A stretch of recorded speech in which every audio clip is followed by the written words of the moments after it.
Today on Doomed!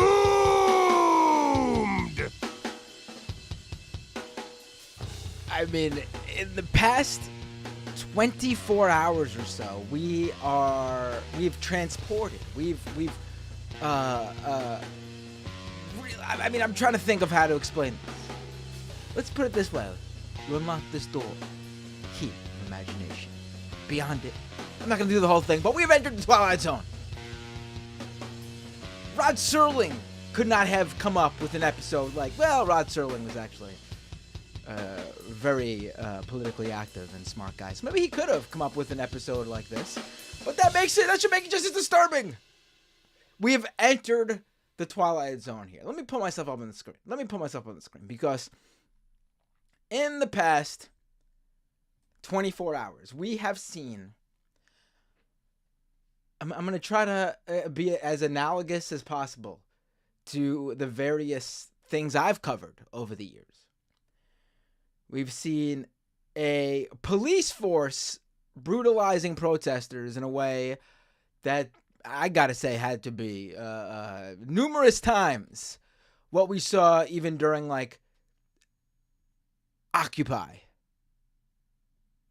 or like the WTO protests of the late 90s. We saw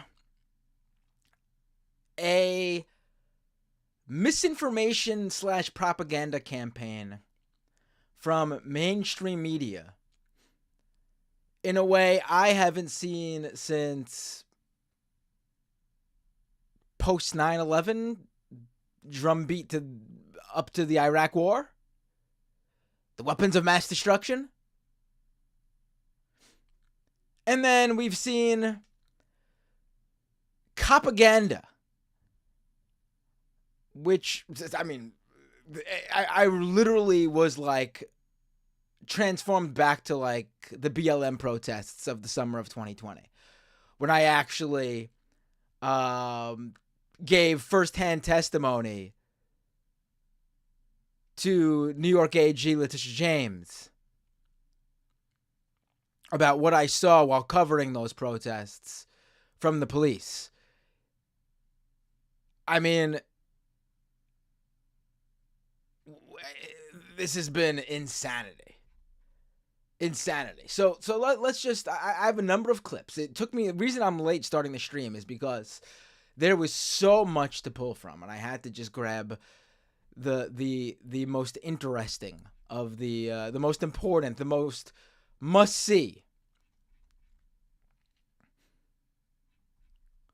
clips here.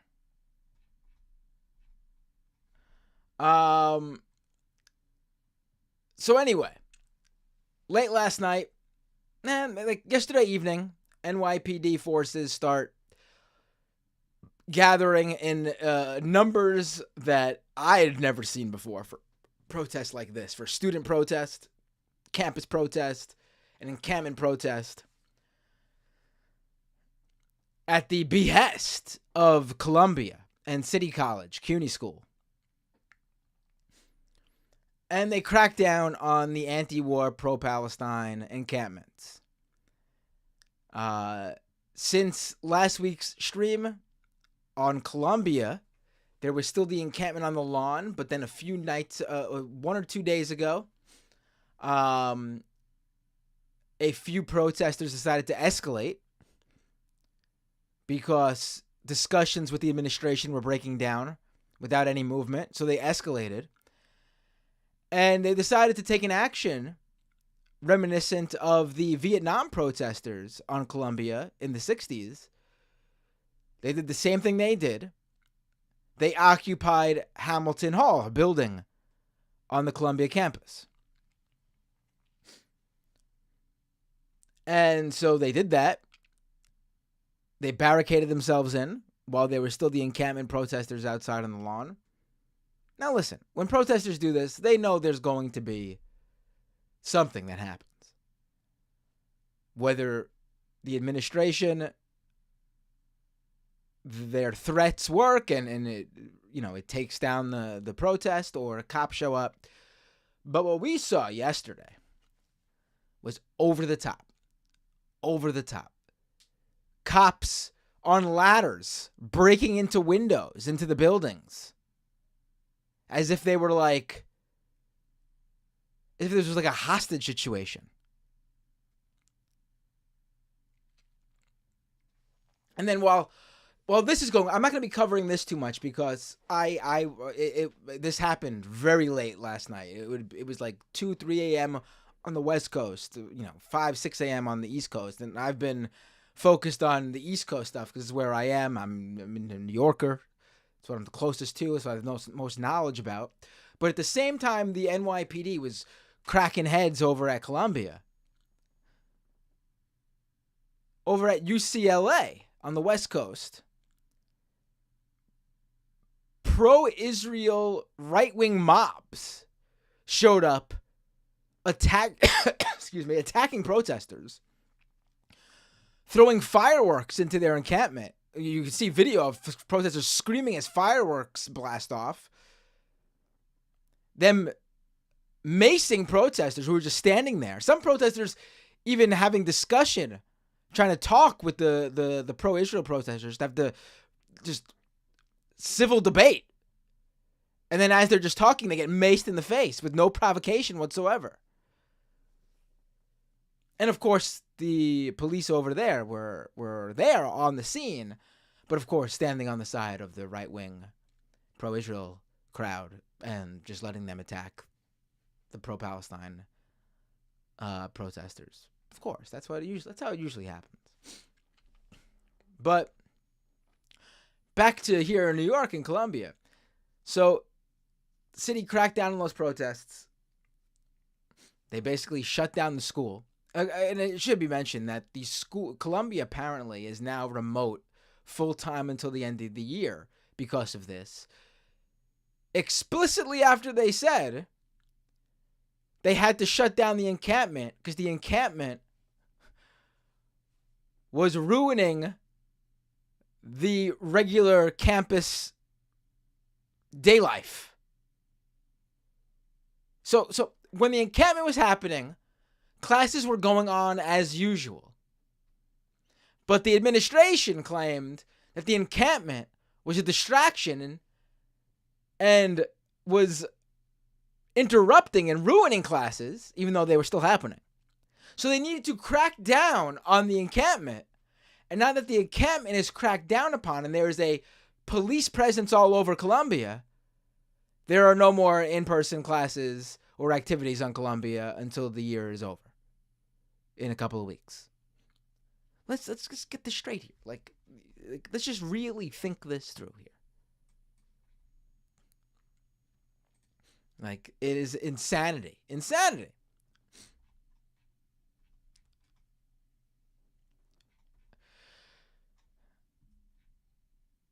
Anyway, so this all happened. And the Eric Adams administration, Eric Adams himself,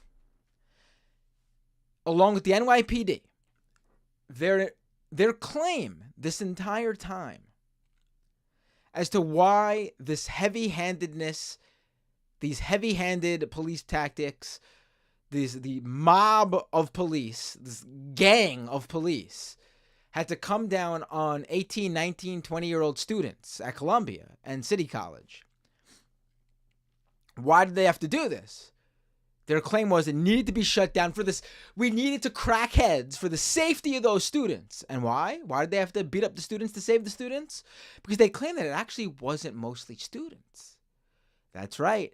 The old outside agitator propaganda is back and ready to be deployed, folks. Their claim was that they were professional protesters. You know, we all grow up one day and hope to be professional protester. Big money in professional protesting. It's one of the oldest professions. Professional protester. Great benefits. To travel the world. Great job. Professional protesters. Professional agitators.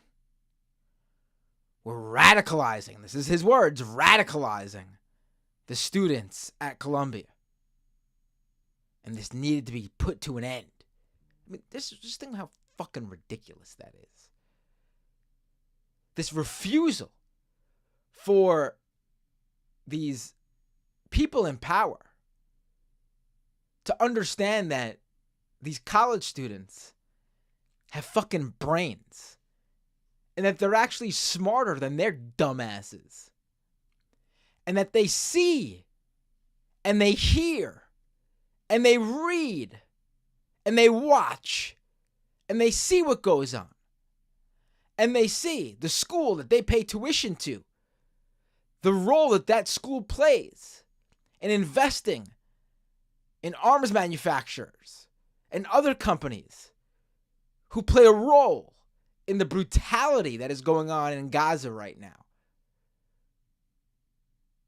at the hands of Israel, the Netanyahu government. And they say, no, not in my name, not on my watch. To think that those kids need to be radicalized. And I hate calling them kids, because they're not kids, but they're also young. They're young, smart adults who have a better understanding of this world than these fucking idiots like Mayor Eric Adams, who's lied, a liar, the whole day lying, and I have proof and clips to show you all. A liar, a Trump. He is just like Trump. Eric Adams is Donald Trump, Mayor Donald Trump.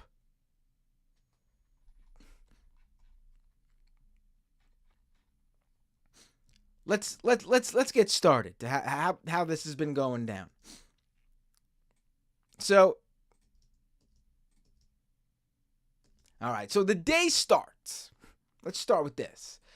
The day starts with an NYPD spokesperson on President Joe Biden's favorite show, MSNBC's Morning Joe, featuring Joe Scarborough and Mika Brzezinski, who we all know played a very crucial role in Donald Trump's rise to the presidency in 2015 and 2016. So amazing that this is the show that the NYPD would go on, but it makes sense. Makes sense. Excuse me, too, because I have really bad allergies today. That's why I started late, too. I'm all claritined out. But let me pull up these clips. So here's the clip from Morning Joe. Let's watch this.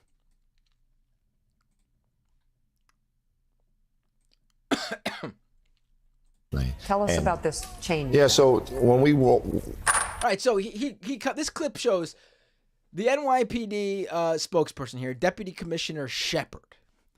He goes on Morning Joe to talk about the crackdown, and of course, you know, heroes, the NYPD were saving these children from these outside agitators. And what is his proof? I mean, you're going to need to bring proof, right? What is his proof of outside agitators? Why, it's this chain, of course.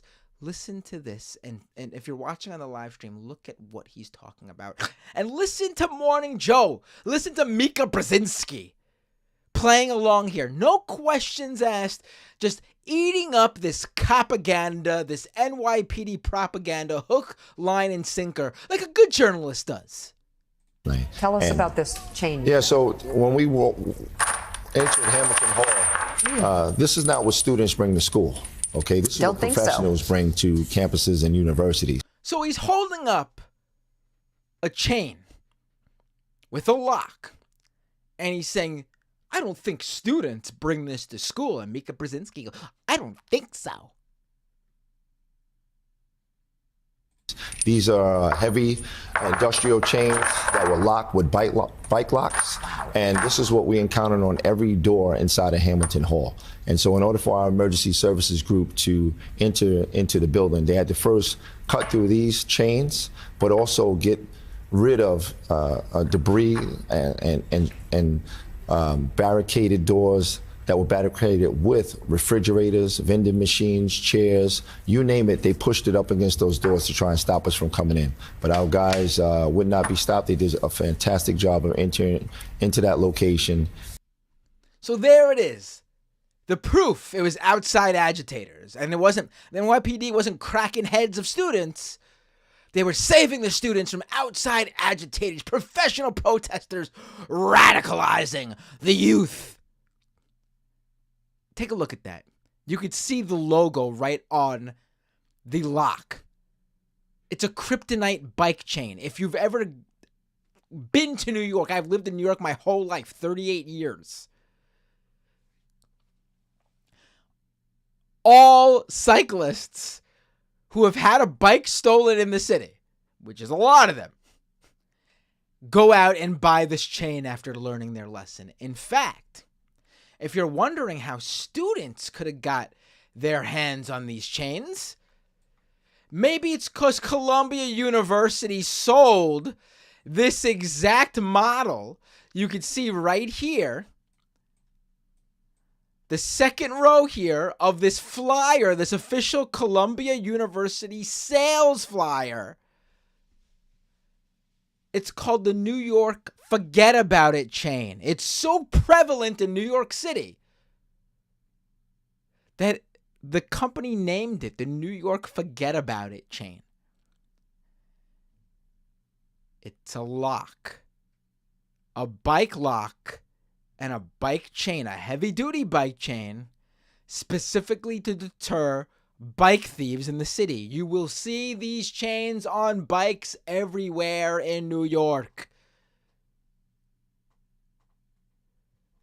This was their proof. The industrial chain was the most common bike lock-in chain that's sold.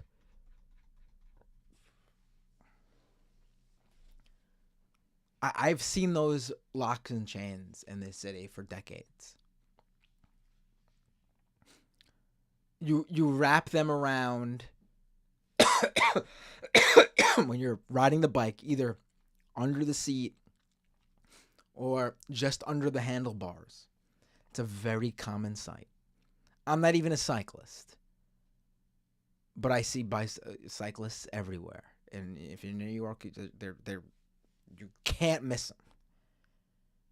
This is the chain and lock that they use.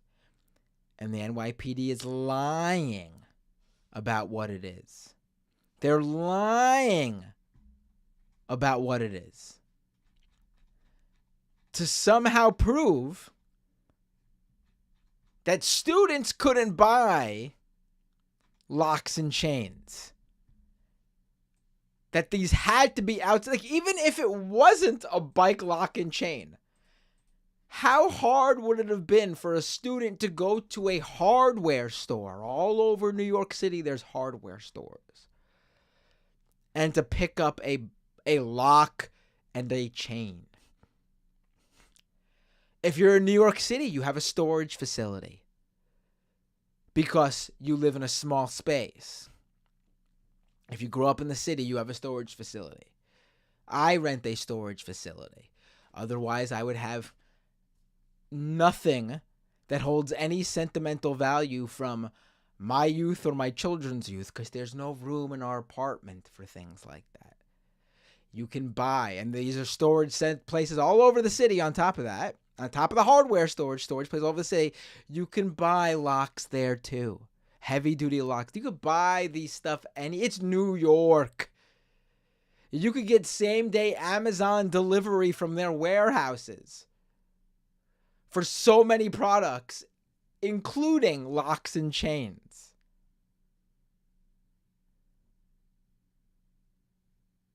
This is ridiculous. Anyway. That was this morning, the NYPD. And then I don't have this clip on me, but Eric Adams then goes out after with the NYPD, and they double down on this lock and chain in a press conference. They still claim they don't have the outside agitator data, but they're working on it. They claimed the night before they were working on it. One of their claims, though, about these outside agitators, I'm going to leave this bike and chain here on the screen. One of these outside agitator claims, though, as to why they had to run in and save the students, was this one. And it was shared by a CBS New York reporter, Ali Bauman. This was while the NYPD was cracking down on students. Breaking.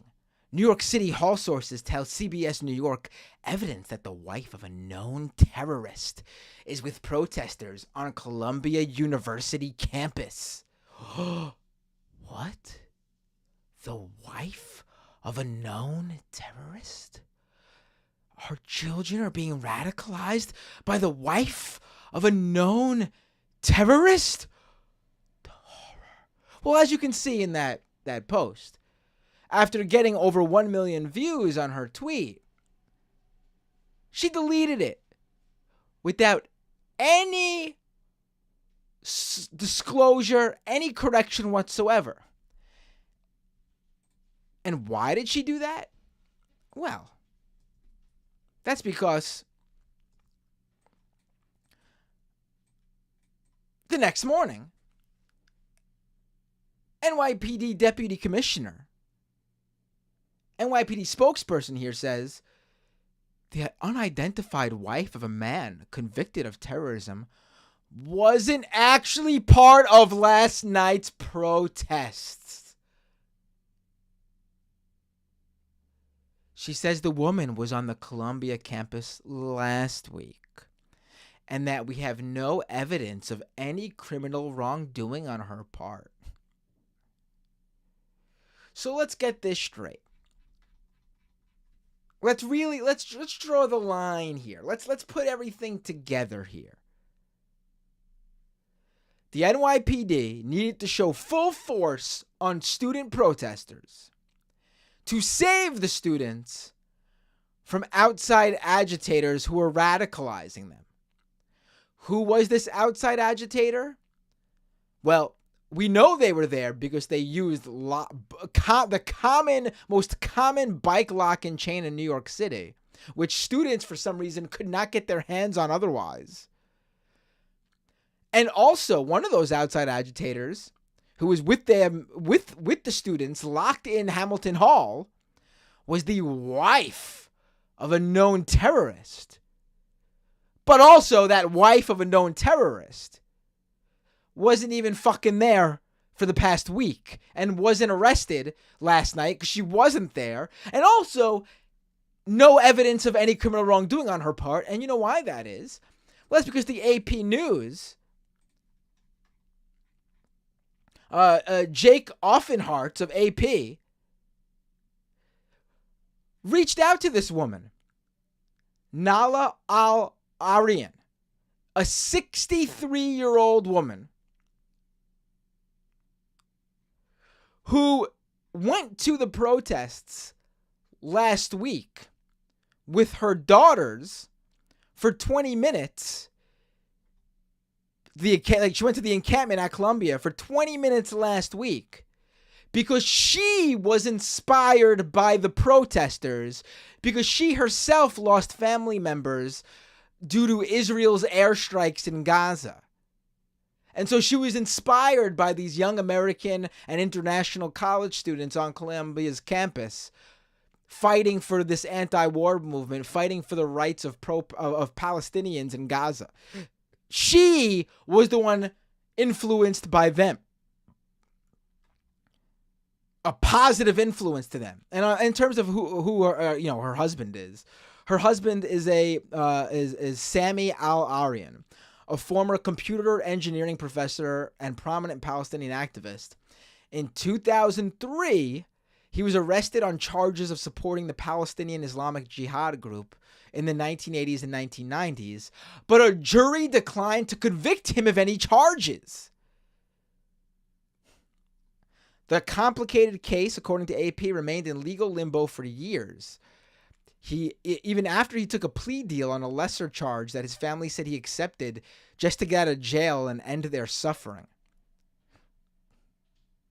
He was deported to Turkey in 2015, ending a case seen by some as an example of excessive government overreach. So, the guy, the wife of a known terrorist, is actually a 63-year-old former elementary school teacher who's the wife of a guy who fell victim to the Islamophobia of the early 2000s, the post 9/11 America, who ended up taking a plea deal to end all the bullshit he was going through after a jury of his peers declined to actually convict him of any charges. So this guy isn't even a convicted terrorist.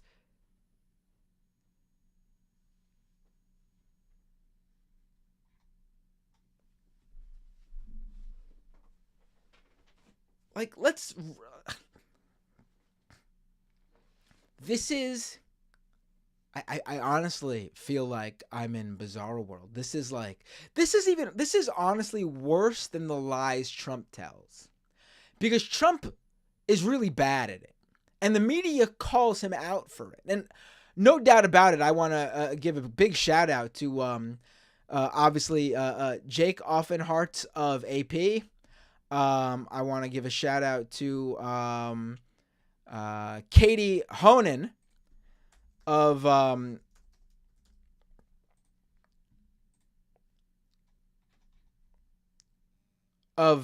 The City, an independent local news outlet, and also to a number of New York Daily News reporters too, who didn't fall for this bullshit and have been really killing it in terms of doing the groundwork to debunk or at least ask journalistic questions to get answers from the NYPD and the Adams administration, which they cannot answer, even though they're out there lying to the media about it. And then you have CBS New York, you have CNN, which I'll get to in a minute, you have Morning Joe on MSNBC, eating what they're saying and regurgitating it right out to the public without any scrutiny, without any sort of reporting, without even asking a single solitary question. The lies on top of lies on top of lies is something I have not seen at this capacity, in this way, in some time now. I would have to say probably 2020 with the BLM crackdowns and all the lies about Antifa and all that bullshit.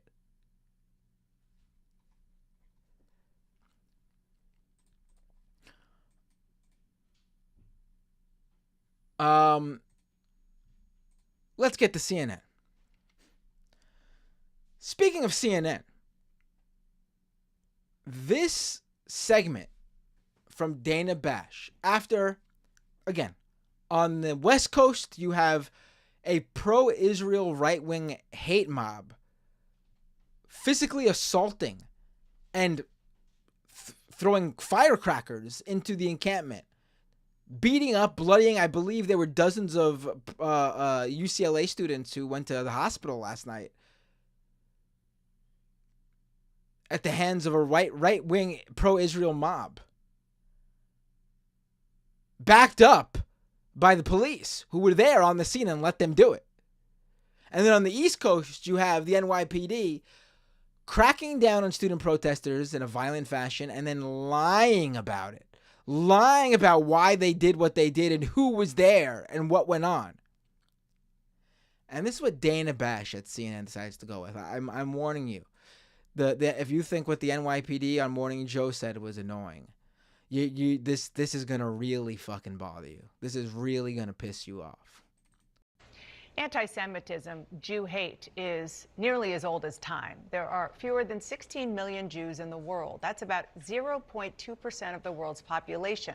Here in the U.S., the home to approximately 6 million Jews, Jews are the targets of about 60% of religious-based hate crimes. So where does this hate come from? Starts off, let's call it anti-Semitism for sure. No problem with that. I mean, if she said that without that on the screen there, anti-Semitism in U.S. rages while college protests, let me remove myself for a second, intensify. You know where she's going with this, but call it anti-Semitism, sure. But just wait to see where this goes. It's so fucking off the rails. And how is it connected to the pro-Palestinian protests we see raging on college campuses? Joining me now are Noah Tishby and Emmanuel Acho. They are the co-authors of a new fascinating... Wait, this is the wrong clip. I'm sorry. Hold on. This is the wrong fucking clip. 1 second. I don't know how that happened.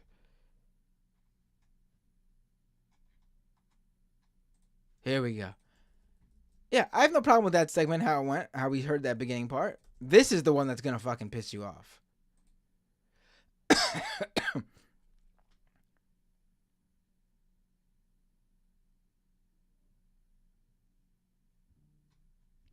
Oh, just wait for this one. Here we go. Welcome to Inside Politics. I'm Dana Bash. We start with destruction, violence, and hate on college campuses across the country. Destruction, violence, and hate on college campuses across the country. The only destruction, violence, and hate we saw last night. Remember, this is the segment that opens up her show on her first show after what happened at Columbia and UCLA and City College last night on April 30th, 2024.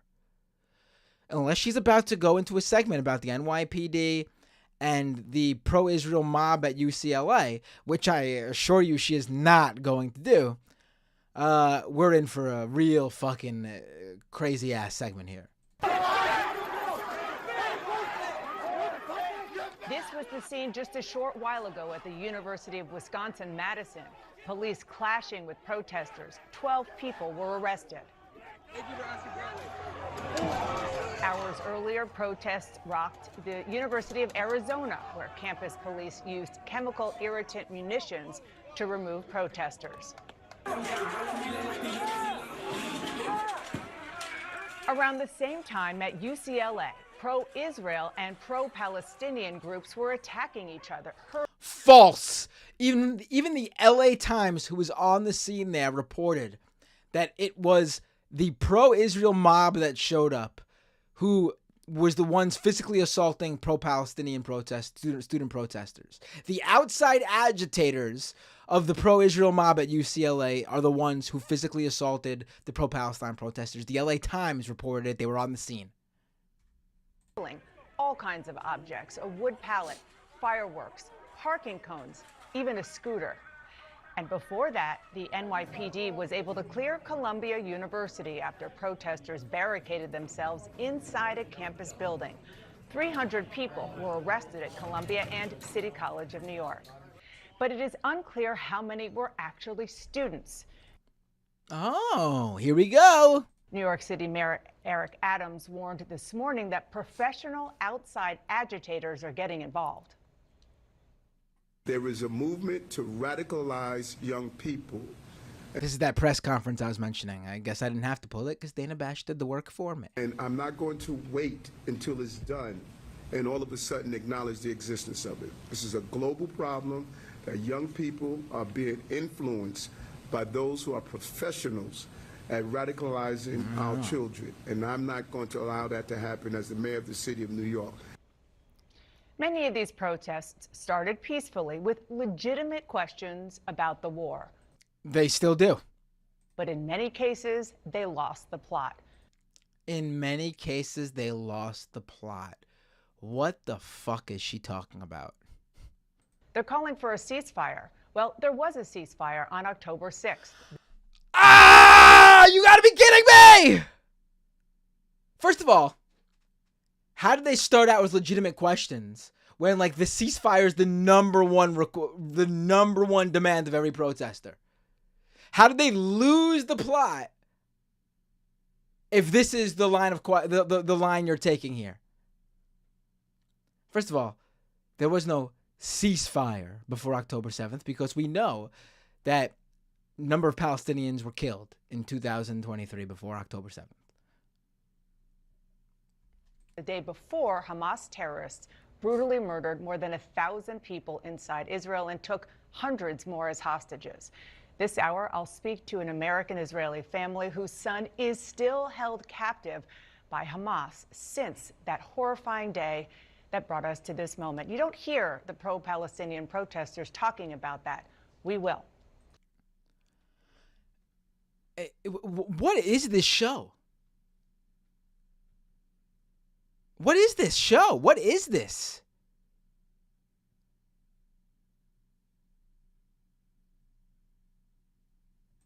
Now, protesting the way the Israeli government, the Israeli prime minister is prosecuting the retaliatory war against Hamas is one thing. Making Jewish students feel unsafe at their own schools is unacceptable, and it is.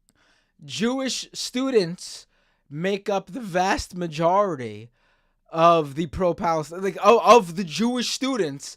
The vast majority of Jewish students are there at these protests. Jewish students, young Jews, are out there protesting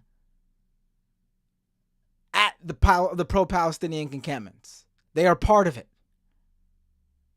Happening way too much right now.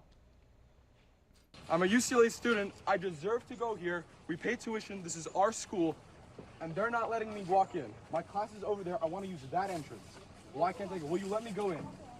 This could be over in a second. Just let me and my friends. So this guy here that they're showing is a known agitator. They're using a clip where he's a victim here, or playing the victim here. I've seen plenty of videos of this guy in the encampment here at UCLA, fighting with the protesters, not trying to get to class, to agitate. They were simply blocking him from getting to the encampment. They were not blocking him from getting to his class.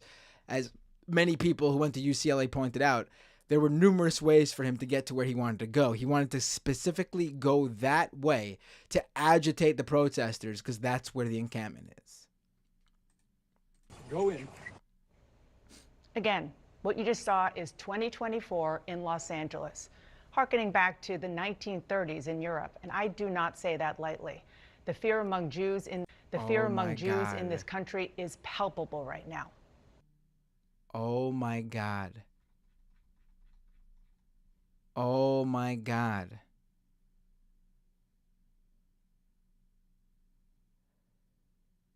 Jesus fucking Christ. 1930s. How is this on CNN, even on CNN? This segment is without a doubt one of the most batshit crazy cable news segments I've ever seen.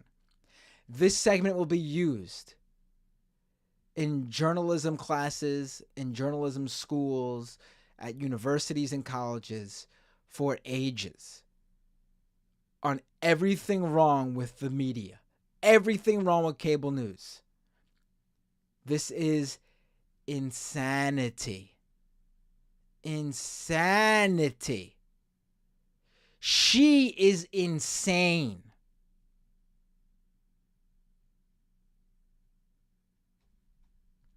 So this is what we're dealing with today. And there's more.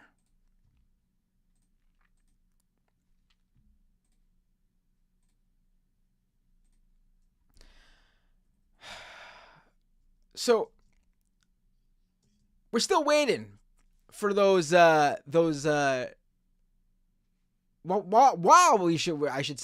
we were still waiting for those outside agitator stats. Information that we were promised from the NYPD and the Eric Adams administration yesterday. Before they cracked down, when they said they were cracking down for that reason and they would get us that information shortly, their intelligence, their intel that showed they were outside agitators, other than this wife of a convicted terrorist who both wasn't there and also is not the wife of a convicted terrorist. While we were waiting for that, the NYPD decided they had some time to do a little video editing. And so they put together this absolutely insane video It is literally a highlight reel set to the most over-the-top, insane, dramatic music you've ever heard in your life, trying to paint them as heroes, heroically raiding Colombia. You will not believe this video and the music, the soundtrack to it. I mean, it is insane.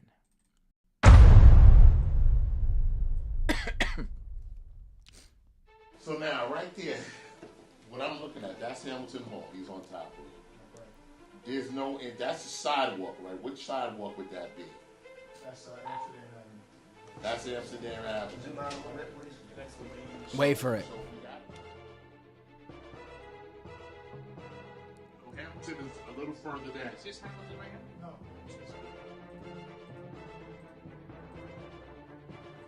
You believe that all the entrances are somehow barricaded.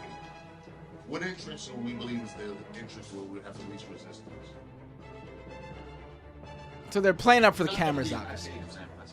I should say that the NYPD has a brand new media strategy under Eric Adams where they said they will dictate the narrative from now on.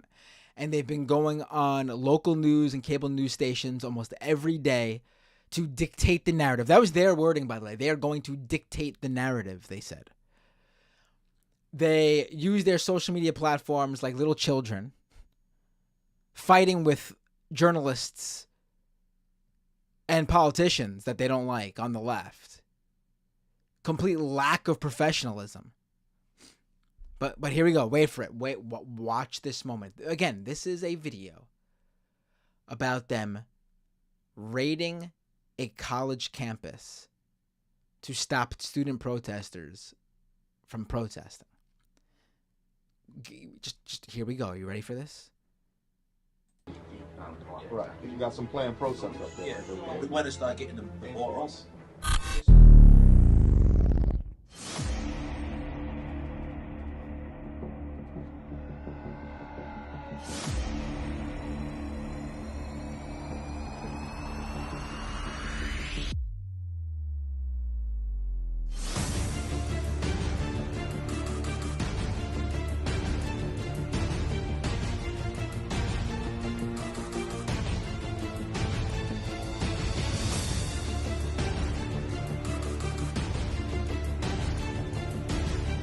Right now, we're inside of the Hamilton building in the Columbia University. We're on the third floor of the methodically going through the building, looking for the student protesters that took over this building. As you can see, the emergency service is behind us, conducting operations. We're checking each floor. We're checking each door. If we come over here, you can see that they have set up sort of an encampment inside of the classroom. There's sleeping bags all over the place. And when we actually came in here, they actually had the desk barricaded up to the windows so that thinking that we were going to come in and get them. Thorough job by ESU so far, as professional as can be, making sure everything is safe before we move on. Feel totally comfortable, totally safe with these guys, man. This is who you call when the police need help.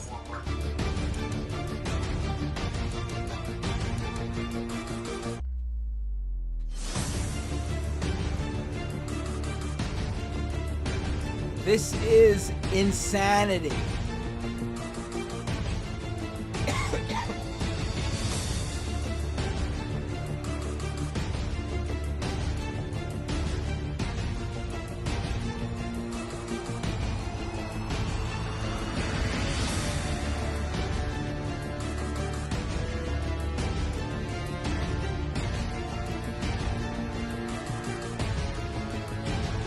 All right, it's 10:35. We're on the campus of Columbia in the tent city, which you see is cleared. Just a remarkable plan and execution by the NYPD, and more importantly, these cops on the perimeter who got this secured. Special thanks to our emergency service, our SRG group, second to none. As of right now, this campus is secure by NYPD personnel. This is how we get it done. This is not a tent city, this is New York City. It's our city. And if you're thinking about doing something like this, take a look around, see how fast we cleared it out. This could be you. The conditions in this courtyard are just deplorable. It smells bad. It just reeks. And no student, nobody should have to endure this and being on the campus. Like I said before, lawlessness, that's what this, we thought it what symbolizes. And we're not going to have lawlessness in our city.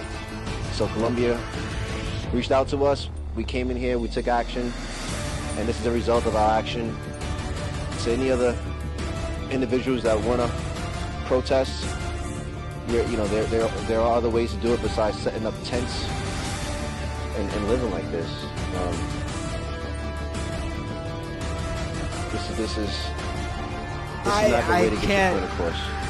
If you're thinking about setting up tents anyplace else in the city, think again, because colleges will reach out to us and we'll come there and we'll extract you, take you to jail like we did over here. Thank you. Have a good night. I don't even know what to say to this. It is absolute insanity. Absolute insanity. It's fucking insane. It is insane. The public libraries in New York City, by the way, under Eric Adams' budget, they're not open 7 days a week anymore. The public libraries where a lot of kids, students in this city go to every day, or formerly every day, to have something cost-free to do, to be able to study and work, to be able to use a computer, go on the internet, things that they can't always do at home. Eric Adams closed the libraries on Sundays. They're not open on Sundays anymore. Public school libraries in New York City are closed on Sundays now because he wanted to divert that money to the NYPD. He gave our library money to the NYPD. And what are they doing with that money? Making little fascist music video edits.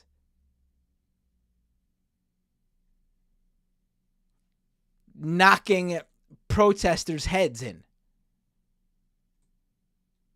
College students. This is insanity. This is so ridiculous.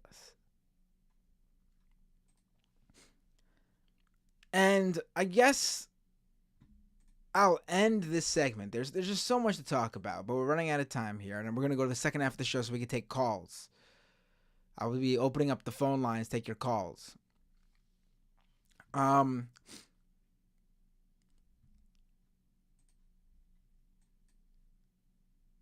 We did actually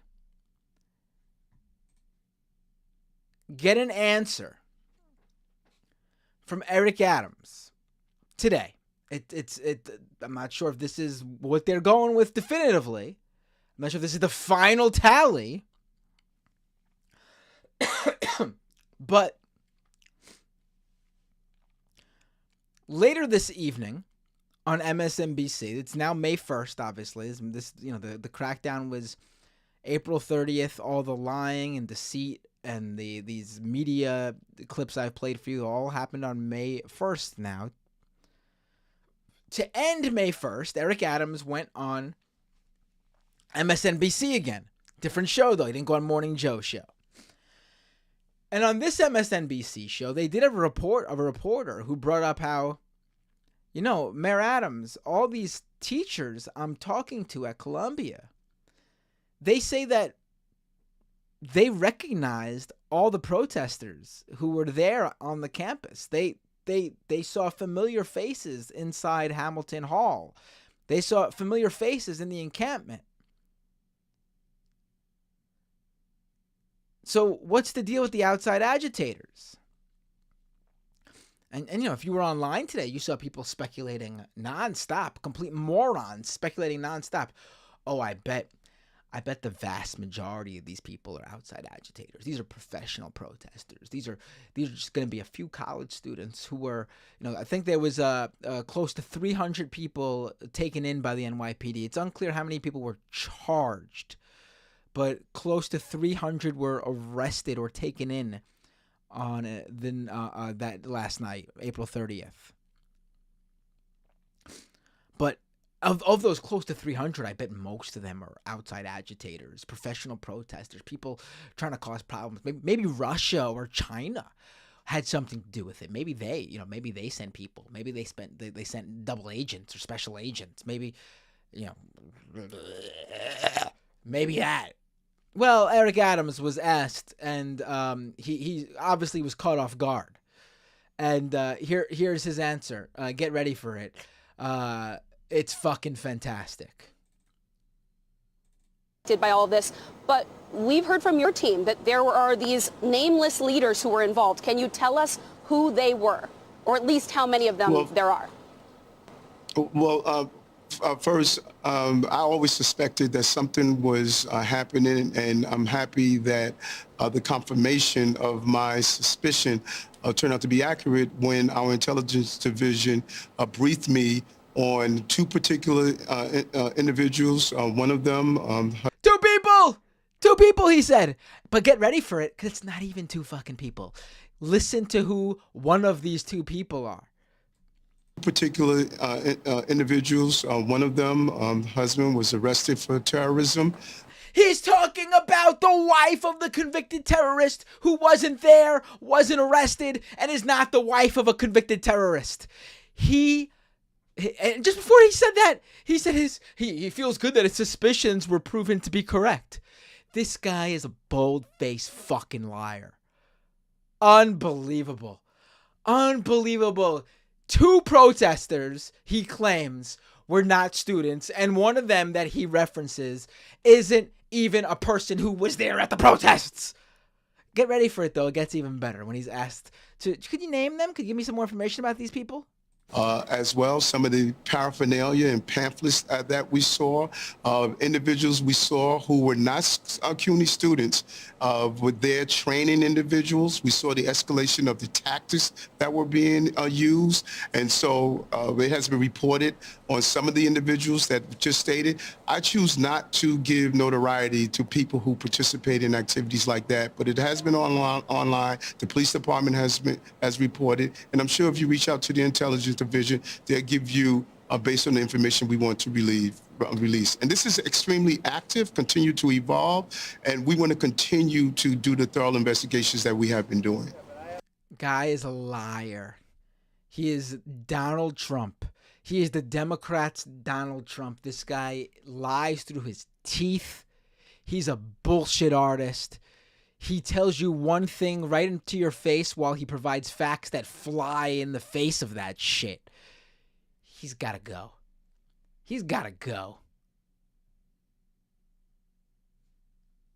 God, I miss Bill de Blasio.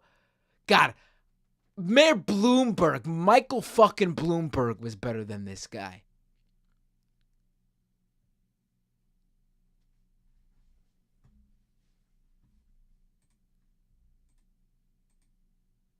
Fucking insanity. Boils my blood, honestly.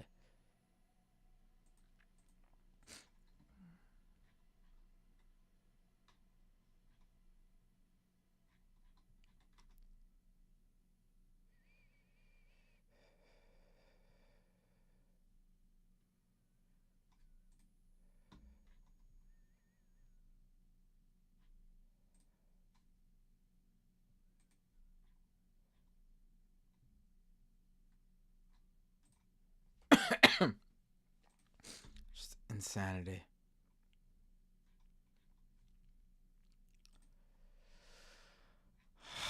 All right, folks. Let's go to the second half of the show. I'll take your calls. I'll read your super chats. I'm gonna make a wild guess and say, there's been great reporting today, but in terms of streamers and podcasts, I think I've just put together what will likely be the most comprehensive breakdown of what happened with the misinformation, the media propaganda, the police propaganda, and debunking it all. Obviously I've shouted out a lot of the sources I used. They've done absolutely amazing work with their reporting. But in terms of like putting this stuff together for a video or podcast package, I would wager to say there's probably nothing else you'll find like this. At least the next day, that on the day it happens, and after some of the day's events as well. So if you can support my work, please go to patreon.com/MattBinder. A monthly donation to what I do helps this show keep going and growing. I can't do it without my patrons. And I do have things planned that I need patronage for in order to to grow the show. Thank you to EB for becoming a patron. Really appreciate it. Let's see. What else? Let me also thank Andre L for becoming a patron. Really appreciate your support as well. Andre L and EB. Once again, patreon.com/MattBinder. YouTube.com/MattBinder. Subscribe to the channel there. You could also become a YouTube member if you prefer to do that. You can drop a super chat. I'll read your super chats during the second half of the show. Twitch.tv/MattBinder. Follow me there as well. If you have an Amazon Prime subscription, connect your Amazon account to your Twitch account. You get a free Twitch Prime subscription every month. That's a free subscription to your favorite creator. Costs you nothing extra. You literally get to force Amazon to give a little bit of money to your favorite creator. It's nothing crazy, just a couple bucks. But if a bunch of you do that, and again, this is an action that's at no extra cost to you if you're already subscribed to Amazon Prime. It comes with it. If you don't use it, you're letting Amazon keep this extra money. Twitch.tv/MattBinder. Follow me on Twitter, Blue Sky, Threads, you name it, I'm there.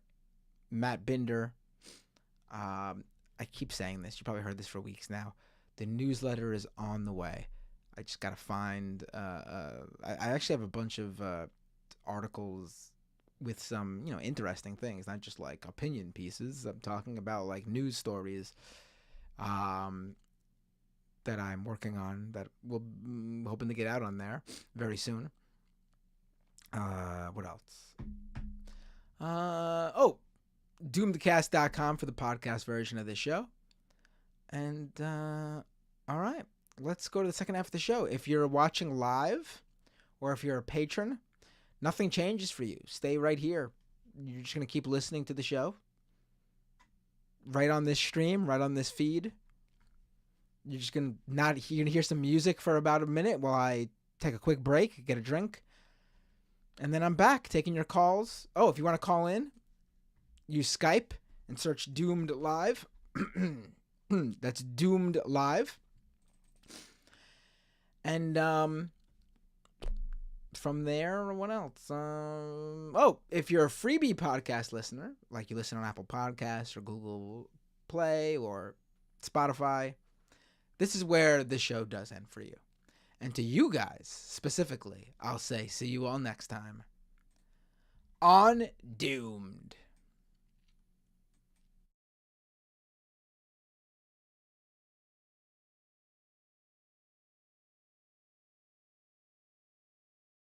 Today on Doomed.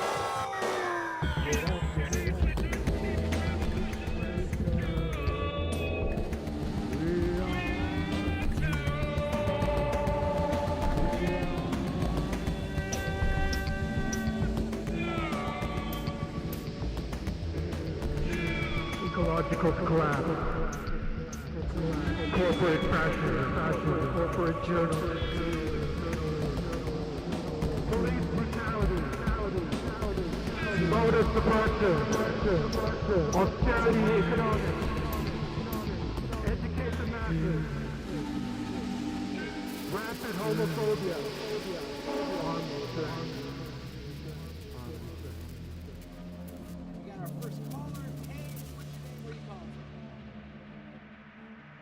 What's up, Matt? Hey, You from Jamaica? Dave from Jamaica. How are you doing, my friend? What are we going to talk about today? I don't think you are exactly what you claim you are. I would say you're conservative. What makes you a liberal? I'm pro-Green New Deal. Are you? Yes, really? Absolutely. No, I have watched the show. I've seen you completely come out and get really mad at Alexandria Ocasio-Cortez for some of the things in the Green New Deal. You mean like free college for black people?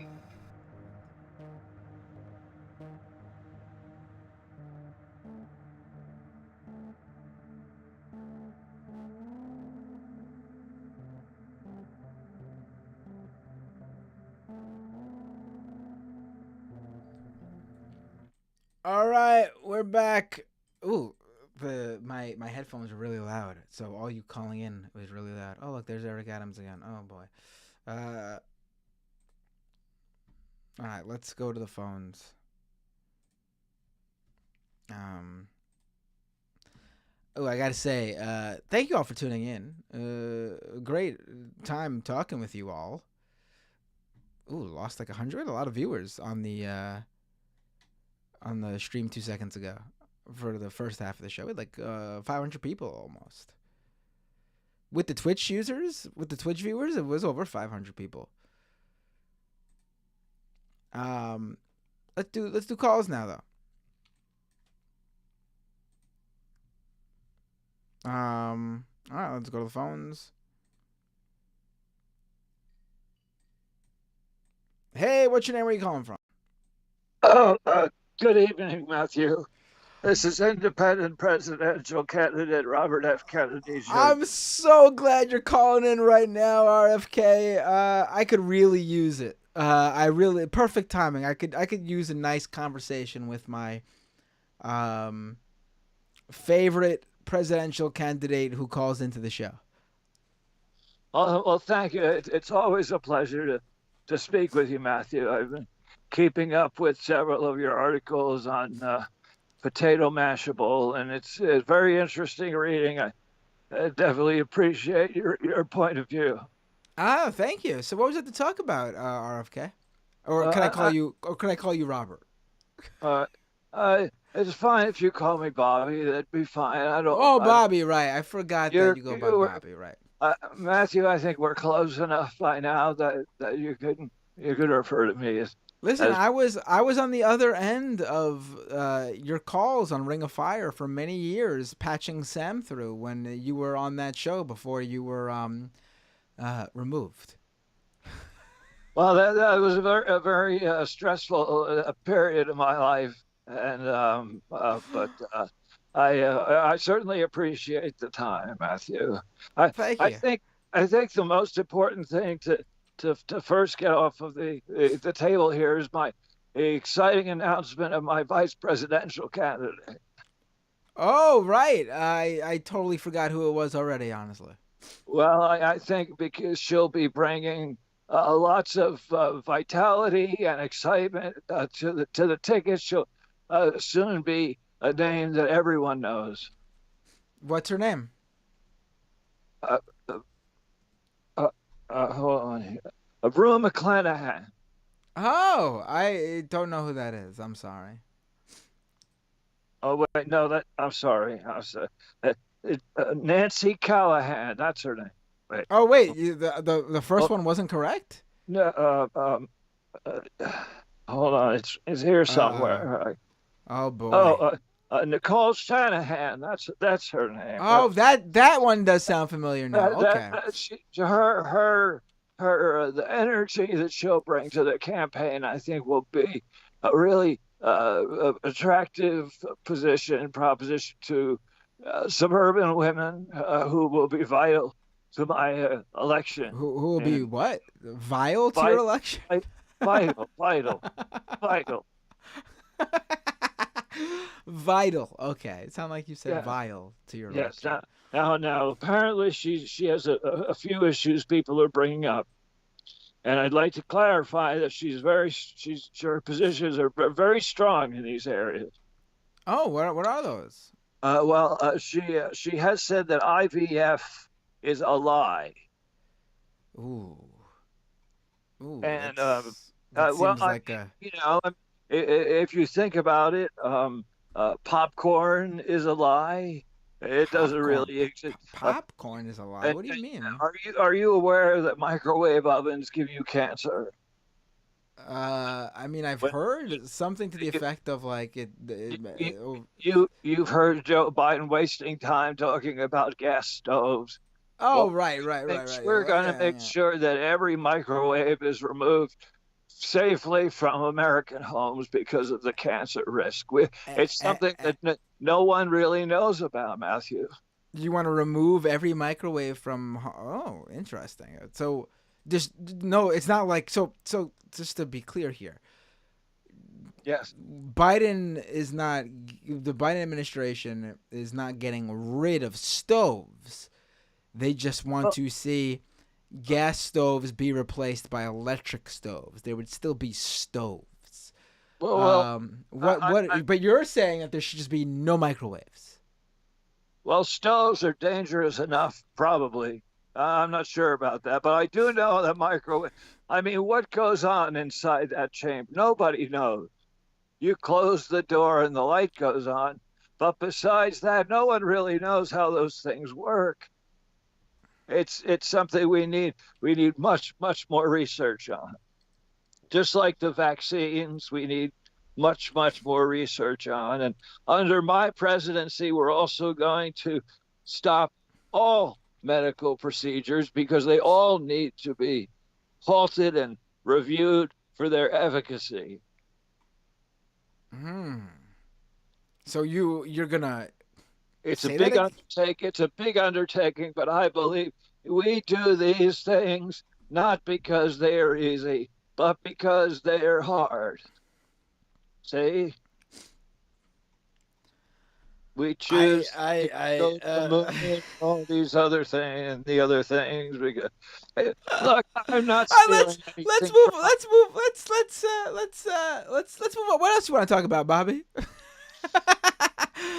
I think we're on the wrong. I think you're not going to win any people over on that one. Okay, well, I have done some research regarding the wave of mass shootings that are going on in America. Oh, what did that discover? Well, it certainly isn't the guns. We've eliminated that because there's been really no per capita increase in the number of guns that we have in this country. I have some data somewhere that shows this to be true. The problem really is the SSRIs, the selective serotonin receptor inhibitors. Oh, that of course. They're given to children, and also video games. So between the antidepressants and the video games, it's causing a rash of gun violence throughout America. We're going to be tackling that when I become president. I just want to let you know what our priorities are. And I'm sure that you've missed today's big announcement. I had a big announcement today. What was your big announcement today, Bobby? Well, I have a proposal. Because we've seen the polling that shows if I'm one of the candidates. Oh, I think I did see this. Go ahead. And so, in other words, to find who would be the better candidate to run against President Trump, I propose that we have a poll of, let's say, 30,000 registered voters. Okay. Based on that poll, whoever wins that poll, that would be the candidate who would run against Trump in the Democratic Party. I think it's a very fair and reasonable attempt to resolve the issue of who's the better candidate. A poll to determine who the better candidate is? Isn't that something we can? Isn't that something we can determine in, say, an election? Well,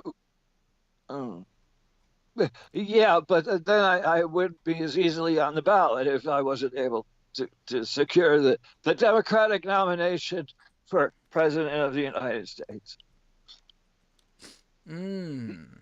Look. If you don't like that idea, how about a flag football competition? I honestly don't know who would win that one. You or Biden. Bingo. We could issue cards and then have a hopper. You would twist the hopper, pull out the names, and whoever had the most red marks would be the nominee. How about poker? Poker. Why not just add Donald Trump to the? Why didn't I just add Donald Trump to the mix, and that's just how we determine who the next president is? Well, it's obvious because it's between me and Joe Biden. I'm a very strong Democrat, as we all know. All right, you're a very strong Democrat. Let's hear some of your Democratic positions. Where do you stand on? Where do you stand on? I don't know, vaccines. Well, vaccines, we've been giving them out willy-nilly, almost like and we definitely need to put a pause on giving out all vaccines until we're able to do full and thorough, extensive research on their efficacy and their safety. All right. I don't think that's first ones I want to stop is the polio vaccine. That needs serious research. And it's by no coincidence, as a matter of fact, that Nicole works for the Iron Lung Manufacturers Association. The Iron Lung Manufacturers Association? So if we can get those polio numbers up, I think we can help the economy in that way. Wait, how many?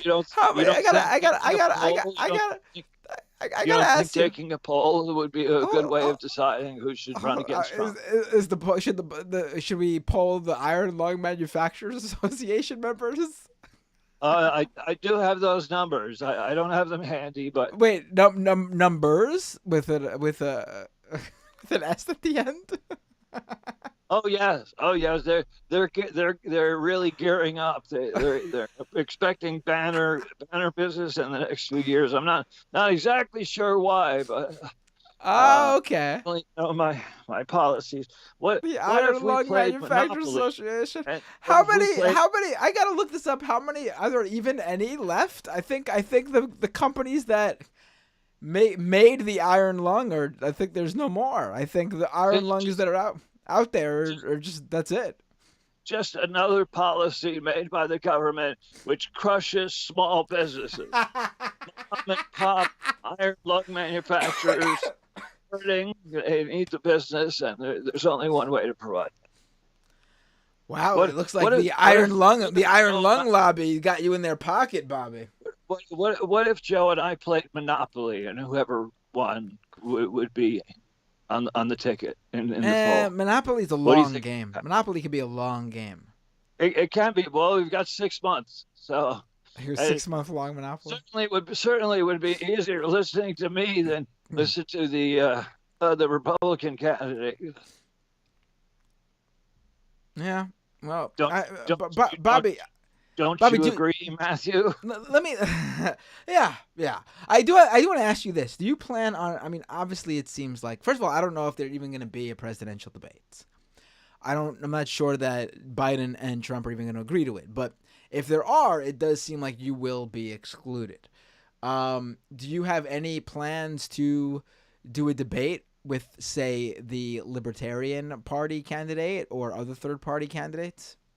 Well, we have made plans for that eventuality, and what we'll be doing is I will be debating the television while Joe Biden and Donald Trump are debating on the screen, and it will broadcast it on X. That's what I'll be responding to them in real time and offering my own precise policy prescriptions for things that I think we really need to do as a country in order to save America and keep America the free nation that it's always been. All right, Bobby. It's always a pleasure when you call in. Was there anything else you wanted to say, or should we? That's all. I just wanted to. Here's to your health, Matthew. And, Oh, thank you. I mean, I hope I'm. You have a very polite chat room. They're very kind to my rather unorthodox suggestions, but I think we need to take a new direction. I agree. I agree. After the events of these past few months, it does seem like we have to take things into a brand new direction. I just don't think it's your direction, though, Bobby. I'm sorry, but I always appreciate the calls. Well, I understand, but I know I can count on your support at the ballot box in November. So you have a wonderful night, and thank you, Bobby. I appreciate it, and feel free to keep telling your stuff. We'll talk soon. I'll keep you informed, Matthew. Thank you, Bobby. Have a great night. Can't wait to cast my vote for Bobby Kennedy.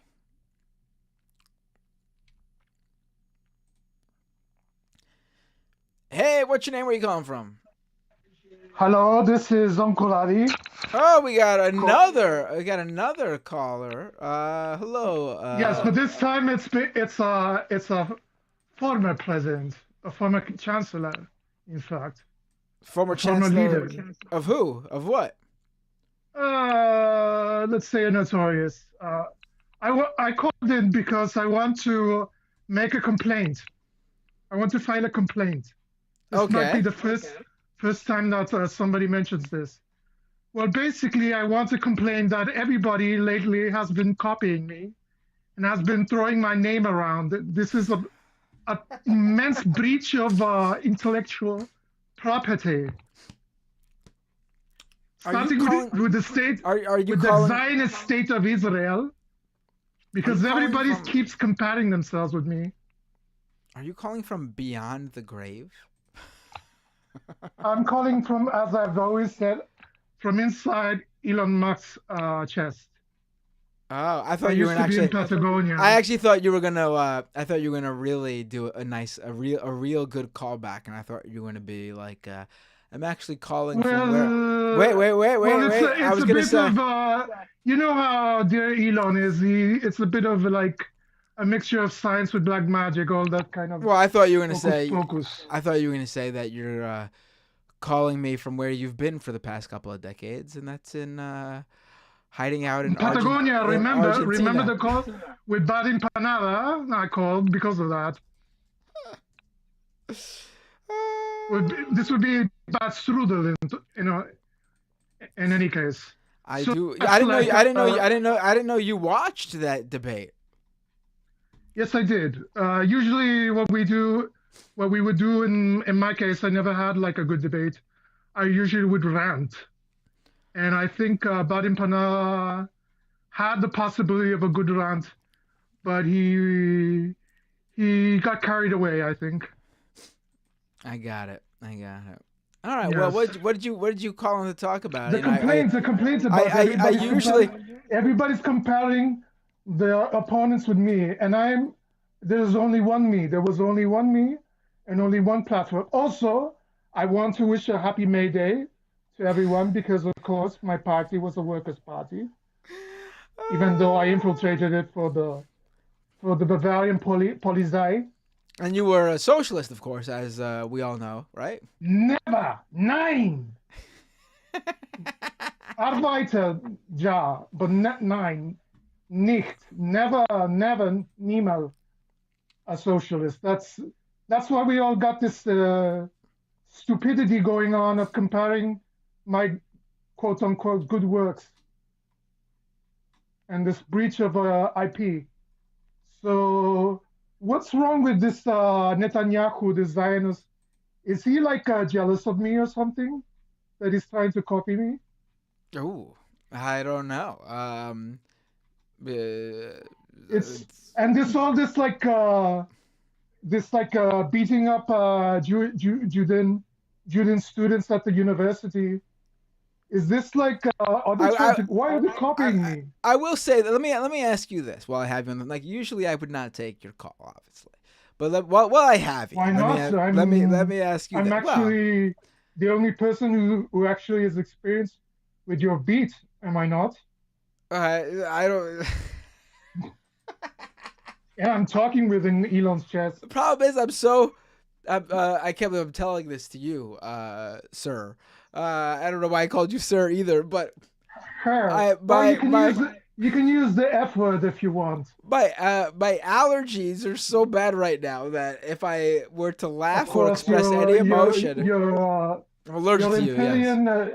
Yes. Untermenschen genes, of course. My Jew, yes, my Jew genes are they're giving me some breathing and fluid. Well, no, you need to go in the mountains like I used to do.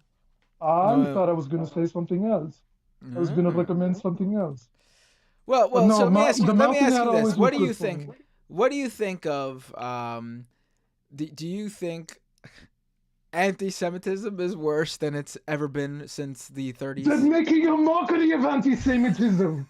It used to be a noble pursuit in my day. What happened? They're making a mockery of it. All right. Well, it used to mean something. Yeah, it's. What are they doing to my work? What do you think of these protesters? I'm of two minds of this, as usual. Like as usual. As you know, I was a good friend of the Mufti, but the Mufti was only good for Yugoslavia. So actually, yes, it's like I rather let the Lucenpressa take care of it. Regarding repression, this is like Weimar Germany. But like Weimar Germany, the Social Democrats are being even more fascist than the fascists. So what to do? I think just sit back and enjoy the chaos. Except, of course, what everybody's doing to my reputation now, throwing these words around and copying like my greatest hits, I think. All right. Well, I appreciate the call. Danke. I don't know how much longer I could do this particular call without. Are you having a problem? Are you having a problem with censorship? No. Listen, TOS. It's just I need to certain individuals I need you prefer Robert F. Kennedy, I suppose. To take in moderation. Let's put it this way. His grandfather was a great friend of mine, but of course they won't. Auf Wiedersehen. Oh my God, that was great, Renee. That was good. I wasn't sure where you were gonna go with this, but that was good. Hey, whoa, hello. Oh, you hung up on me. Hey, what's your name? Where are you calling from? What's going on, man? Can you hear me? Oh, hello. Can you hear me? Oh, is this Hansi? Yes. Oh, you know what? I bet some callers are having trouble hearing me because I just noticed the mic is wrong. Hold on. Why does this? It's annoying. Skype never takes the right mic from the get-go. 1 second. There we go. I should sound better to you now. Can you hear me? I can hear you. Can you hear me? I can hear you, man. How you doing? First of all, good show. I enjoyed your commentary. The thing is, I know, again, like I don't want to keep reiterating the same point from last week or the weeks before, right? So I'm glad you guys are covering it. I just feel the mainstream media knows, like I understand why you gotta counter it, but it's like their purpose. I feel like not only are they doing horrible work on purpose, I know we gotta dumb them down, right? Obviously, but it's like it's obvious fucking gaslighting. So not only are they doing horrible shit, now we're gonna waste time with their trolling and their gaslighting. It's important, and I understand why it's important to counter what they're saying because they're spreading propaganda. But these people know what they're doing. That's what makes me, it made me more pissed off because I know there's always a way for them to still deflect what's going on, while nothing is going to change from the treatment of anyone that's protesting this genocide. I mean, yeah, nothing's gonna reiterate the question. I just want to make sure I understood because you cut out for a second. It's not sort of a question. I'm just saying that, even though what's going on is horrible, what's happened, and shout out to all the protesters who are fucking, showing the balls to do. I wish I had the balls. You know what I mean? I'm too monitored to fucking do this shit. Yeah, listen, listen. I think people need to understand that there's I don't think people should look at it that way. Everyone plays a distinct role in how they play a part. You don't necessarily need to be there. I mean, if that's your calling, if that's what you feel called to do, if that's something you're good at, physically being there, by all means, please. But not everyone can do that. I would, go down. I didn't go to any of these, but BLM, Occupy, the Iraq war protests, a number of climate and police brutality protests. I've been to those and to report and cover and to support as well. But I always felt like I was better as the person communicating things, as a reporter, as someone, than physically being there. As an activist, I'd be there to get people to know about what's going on. People play different roles in this. So maybe your role isn't being there. Your role is getting the word out there. But listen, I can have my limited platform. I mean, not many. Listen, ever since getting kicked off the Howard Stern show, hey, it's just even telling your family and friends about issues that they may not even be aware of or know about. Just getting them to, because that's how things are gonna really change. Like that's what we're seeing, like in these polls, little by little. Every time there's a new poll. Support for Israel, support for Israel's Gaza raids, support for Israel's airstrikes, support for Israel's war continue to go down. And that wouldn't happen if it wasn't for people having these conversations with people they know. I mean, obviously there are people who will just see this stuff for themselves, but there's also a lot of people who need to be, sort of explained to in terms of like, hey, you should check this out. This is what's going on. No, I understand that. Listen, I understand that. What the fuck? It might not be my call. I think it's my frustration. My frustration is if I can already see where the end goal is, right? And I'm not even saying I'm right, but if I see the rise of all this fundamentalism, and and you guys talk about it on Majority Report, that Sean Fuke guy talking about the end times, right? And I understand if you don't buy into fundamentalism, you're gonna be like, fuck this idiot talking about the end times. But there's a lot of powerful fucking people who have that fucking belief. Even some of these people who claim to be atheists, like you're not gonna convince me that Bill Maher, he can pretend to be an atheist all he wants, or Howard Stern, they can say they're atheists. But to me, I believe that they deeply down love that fundamentalism shit. And when I see that normalization of end times coming, I already know where it's fucking going, and that's what's scary to me. And I'm sitting here, trying to sit here, taking the news, and I'm fucking crying myself, knowing that I can't do shit. Like, I don't even know where the future is headed, bro. Like, if you have inside information, you know where the world's going, then I can understand if people are organizing them. God bless. But because I have no future, inside information of what to prepare for, where to fucking go, I don't know what's gonna happen when fascism fucking comes, bro. But it feels like every single day we're closer. It's listen, the events of the past 24 hours, it makes it very clear that we're there. The idea that like voting out Trump would solve this. I mean, maybe we don't have the National Guard or the military or the feds obviously cracking down on anything yet. But it's very clear that the fascism was exported down the road, down the lane. The can was kicked down from the federal government to state and local forces. I mean, what we've seen from police, it's been a long time coming. I mean, what we're seeing with Cop Cities, the Stop Cop City campaigns, but what we're seeing with why that's so important now, if you didn't already realize why, we are at a point where it's very clear. I mean, just look how the NYPD is acting online.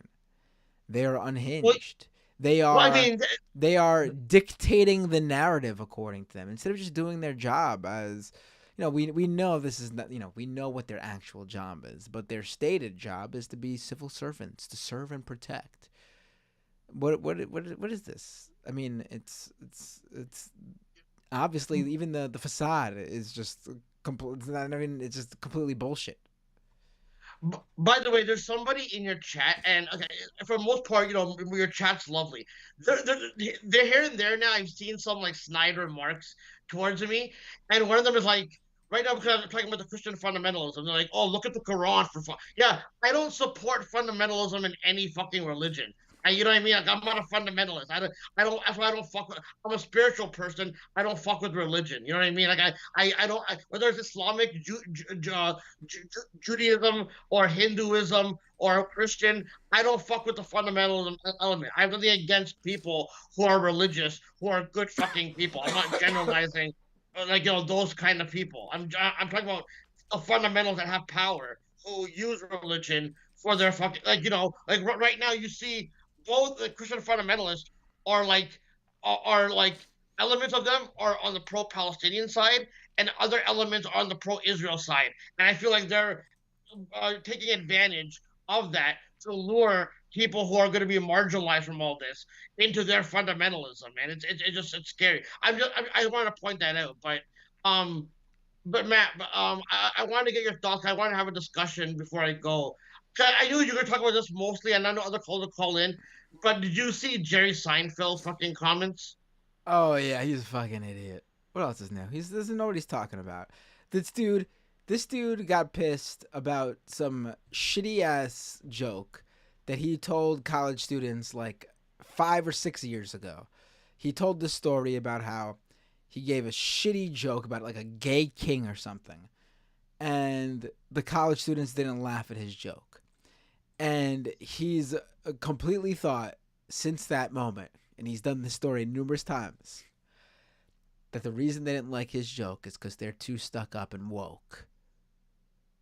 But the fact of the matter is they didn't like his joke because it just wasn't funny. It's a really stupid joke. I mean, the idea that you couldn't do Seinfeld now, a show, the most syndicated show of all time. It's on the air all the fucking time in syndication. Is ludicrous. And also, South Park, Family Guy, The Simpsons, It's Always Sunny. There are numerous shows that are on the air right now. You may like them, you may not, but they're on the air right now. Doing quote unquote edgy comedy. I mean, it's just bullshit. It's just bullshit, and they're incredibly popular shows too. Okay, so as somebody that's like kind of been within the comedy world, okay, can I just give you? And again, you might not agree. You might not agree with this, and there's a lot of like anything pro Jerry Seinfeld.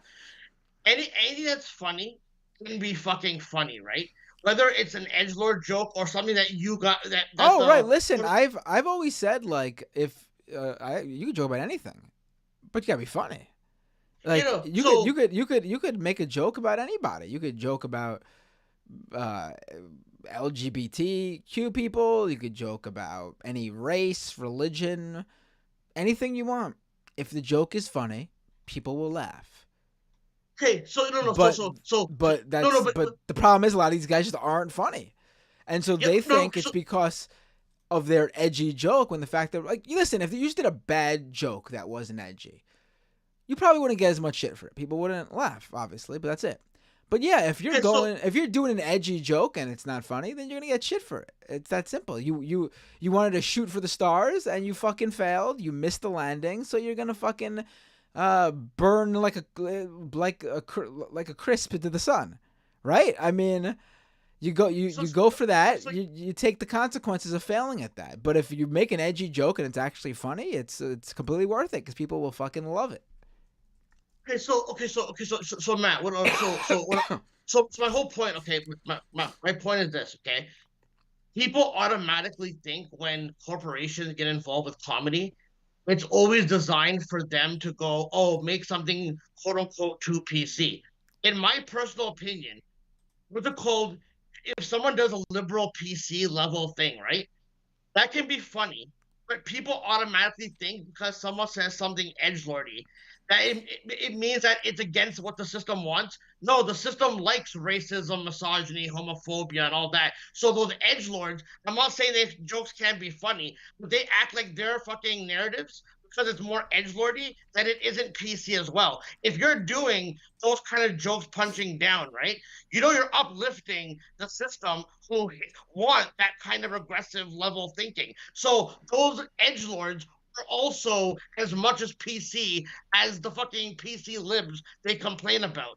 The other thing is, the comedian, I couldn't go up and joke about this because in the comedy world, you're not allowed poking fun with the industry anymore. Like I wasn't the biggest Hannah Gadsby fan whatsoever, right? But I go, you know what? Her style of comedy is what people like, and that's fine. When a bunch of right-wing comedians start piling on her, what? Is it though? No. But what I'm saying is that's her right to do that kind. Right. The right-wing comedians were complaining about that. They prop up Bill Hicks. Bill Hicks never really said anything funny. He was serious all the time in his show. All I'm saying is people will give Norm Macdonald the biggest props because he buried comedians on SNL himself.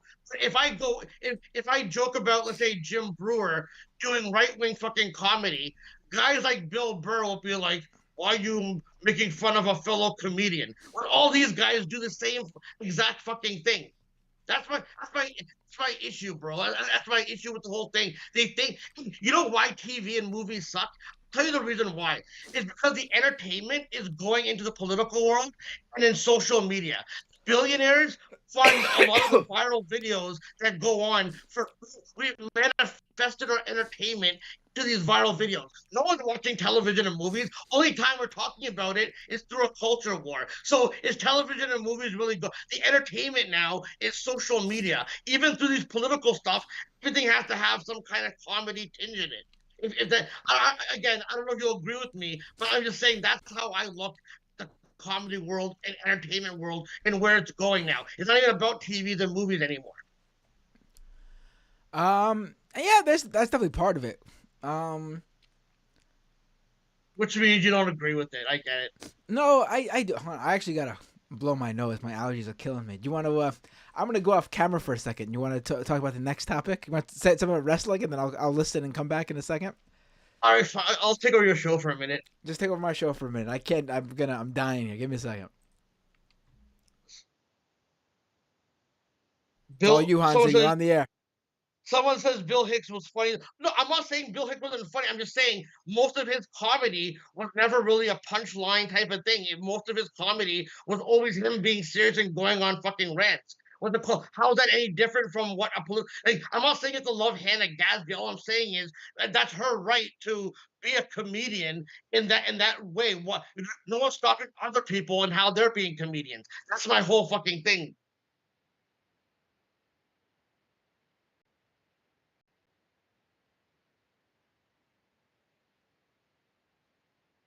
Doomed with Hansi, So, folks, we're going to talk about, we're going to have RFK Jr. back on here to, we need to do that bit again over and over again. No, I'm joking. Oof. Matt Binder's back. I don't know if I'm back, actually. My nose is just, I'm a wreck right now. Is that what I sound like? Do I say folks a lot? I do, don't I? I say folks a lot. It's because of all the time I spent. It's because of all the time I spent with Sam Cedar early in my career. I listen to Sam Cedar. I listen to Sam Cedar too. That's probably why I say it a lot. Folks, folks. If they ever make a movie about the post left, Sam Cedar will be played by David Schwimmer. Oh, you think? I don't know. I mean, Sam Cedar could play himself. But by the way, Matt, you're saying anything can be funny, right? So absolutely. I tested a joke in open mic, and it did get laughs, whatever, right? All right, let's hear it. I said something like, okay, so I said to the woman and the guy host, I'm like, so do you guys think rape can be? I go, I had to clarify, I don't support rape before I made this joke, whatever, right? And I'm like, you guys say that rape can be funny, okay? So let me paint you a scenario, and if you guys laugh, and tell me if you would laugh at first or if you'd call the police. If you walk out of your house and you saw a clown car with the clowns nonstop coming out, and then you looked over and you saw them raping Jay Leno over one of his classic cars, like piling on him, would you guys call the police first, or would you at least for a second start laughing before you call the police? Everyone just kind of fucking started losing control of it. So I got my answer. Before I could finish my joke, the time ran out. But the whole joke was I was going to go to my anti-woke character where I go, oh, you see? You can make jokes about men being raped, but not women. Oh, we're all... Like, I was going to do that type of deal, but it ran out before then. But the hosts were laughing their asses off with the scenario that I painted. I don't know if that's a good joke or not. I actually think it was better without the woke character. Really? So you prefer the joke about Jay Leno getting raped, and then I had to clarify because the woke character feels like you're sort of shoehorning that in there. Yeah, I mean, I didn't do it, but I'm just saying that I think the whole joke. I guess you have to be there in the audience. I think the whole joke could use a little work. But I think it's better without the woke character. I summarized. I didn't do it the way I did it, but no, it came up of what's funny and what's not funny and what can be funny. So I mean, my issue isn't so much the clowns. It's like, how relevant is Jay Leno right now? Well, I thought it'd be a funnier visual if it's Jay Leno. Can you imagine him reacting, fending it off, and all that kind of shit? You know, I don't know, man. I don't know. It's all right. It's all right, Hansi. Listen. It's not good for when you're doing open mics. The whole point is that you're gonna fail. Yeah, you're gonna fail. Gonna fail. A lot of people in the chat. I think a lot of people are turning on me now, eh? People are turning on you right now. You didn't. This wasn't. But people understand. Hansi is doing open mics. Well, now I'm gonna pull a Jerry Seinfeld and say that you guys are too pussy for comedy. You know, you guys can't handle the comedy genius of Hansi, and it's all about woke culture because you guys didn't like my Jay Leno joke. I think it's the left's fault. I think you guys have killed comedy. It certainly isn't the billionaires who are funding it in fucking politics and all that.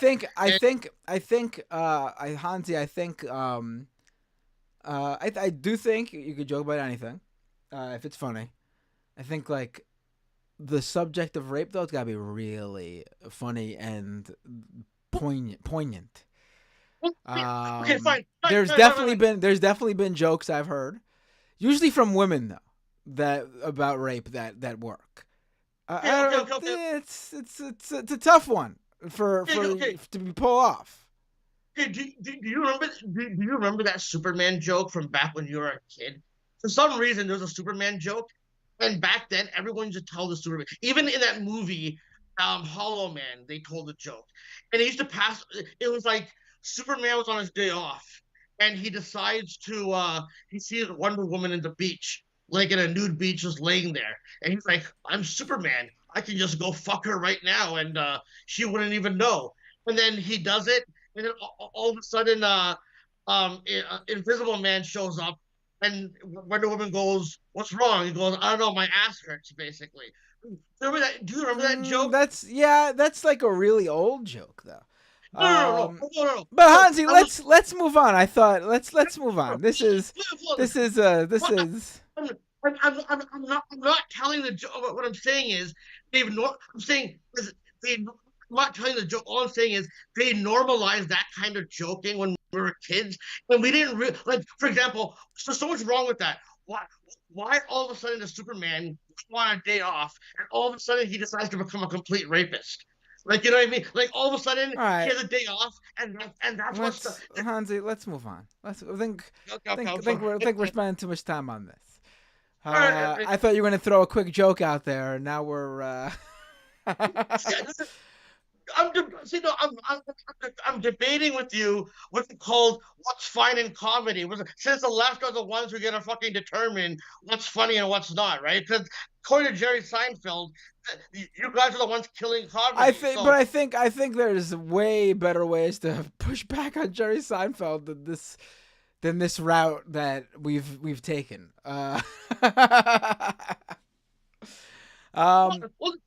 Let's talk about so we don't end on a downer note.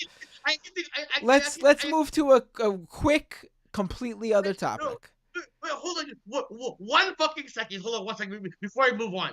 I want to point out that I'm not in support of rape. All right, Hansi, enough. You don't gotta do this. Next topic. No one thinks you are. It didn't work. We move on. Go ahead. What's next? Can I just clarify one last thing? No, Hansi, you're just getting yourself in further trouble with people. Just move on. No one's mad at you if you just move on. No one's gonna remember this if you just move on. No.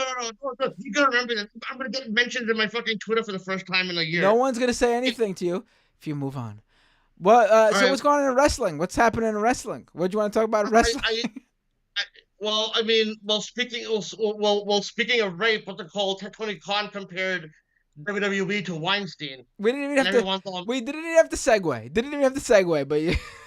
But yes, Tony Khan did compare WWE to Harvey Weinstein. I mean, based on what we know about Vince McMahon, it's not a wrong comparison.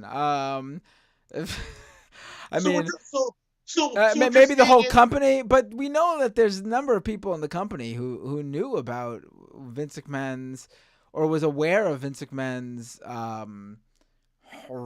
horrible acts, alleged acts, I guess we should say. But yeah. So what you're saying is Tony Khan's rape joke was better than mine, right? Hansi, have a great night. Take care. Hold on. I think it's best. I'm not mad at you, but I think it's best for everybody watching that we call it a night, Hansi. Have a great night. Have a great night, Hansi. I'm gonna hang up on you. I'm not mad at you. Call it next time on a new note. Have a great night. Oh my God! I try to be nice. Try to play along a little bit, because at first I don't think it was completely off the rails. I thought it was going to be a quick mention. I make the joke about my problem is Jay Leno not being relevant, then we move on. But Hansi, you got to just go. You got to just end it. Just move on. All right, let's go to the next call. Get back on track here.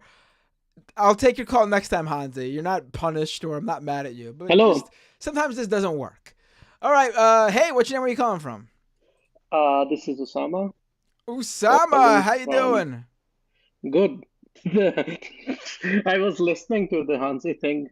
I was a bit behind, but it was like someone just digging using a shovel and digging. Oh wait, you use your camera. Let's pull you up on. This is to me. This is comedy. The two of us side by side on the air.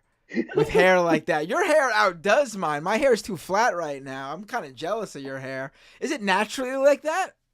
No, half of it's straight and half of it's curly. That's why.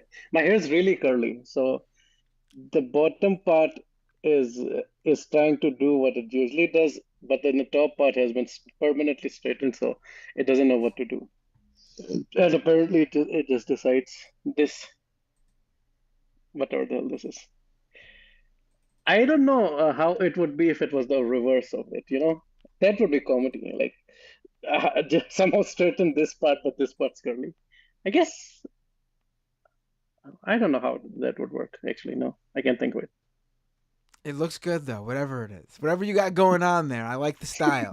It's like anime, but like not cosplay anime. Like exactly how anime would look in the real world. Yeah, because it is real world. So I was always used to think like anime hair is so fake, right? And then I saw Japanese people, and their hair is like so silky, straight.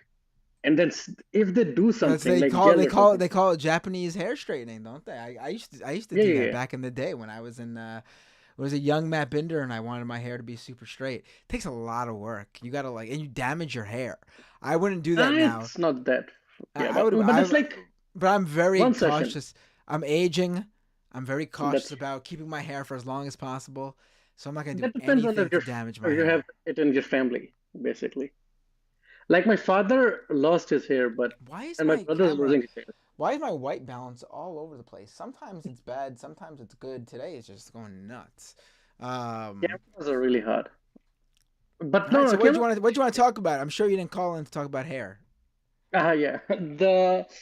I mean, there's a lot of topics, but the Palestine one, it seems like the machine has started up after a long time in a way, like when they talk about like, no, I know Noam Chomsky is shouldn't talk about other stuff a lot, but his linguistic stuff about like manufacturing consent and all that. I feel like the machine is revving up its engine like it hasn't in a long time. Like all the different parts weren't really working together that well, but now they're all in alignment. Like the media is doing what the media does, and then the police are doing what the police do, and then the politicians are doing what the politicians do. Like the anti-terrorist, NYPD's anti-terrorist head or something was talking about vandalism. Like, that's not your job. What the hell are you? Why are you? Right. It's like so obvious, blatantly. It's also not their job to say what is appropriate for kids. Like one of their things was we can't have people on the campus radicalizing students. Sorry, even if that was the case, which it's not, but if that was the case, who is the NYPD to do anything about that? That's up to the private institution. That's up to the parents of the people involved. It's up to the people involved. Yeah. The NYPD has no say in that matter. That's not illegal. Yeah, but and vandalism for like the anti-terrorist unit is like, it's so blatantly like obvious and in a way like comedically racist as well. It's like something someone would write, and then someone else would say, no, that's too on the nose. Type of deal, like if someone was trying to portray some sort of like anti-Palestinian Islamophobic type evil entity in like some, and they'd be like, no, this is a cartoon show or whatever. It has to be blatant so kids get it or something like that. I don't know. That's what it sort of feels like. And the way they were describing, like, I listened to, was it a CNN or MSNBC, one of them, describing everything, and they're talking about like stuff like they've never seen a video before, like, oh, the police are coming in, the police have locks, the police are opening the locks, they're going in, like they're describing everything that's happening in the video, like someone who's never seen a video before, like trying to describe it to I guess someone who can see. I don't know, but it was very weird. They called the stuff special units or whatever. It was just breaking random locks and all that. And then the police chief has these bike locks, and they're like supposed to be scary or something. I don't know. And Eric Adams saying stuff about there being outsiders that did it, but then when pressed on it, he said two, and one of them was apparently, like you sent the tweet about that, where one of them wasn't even arrested. It's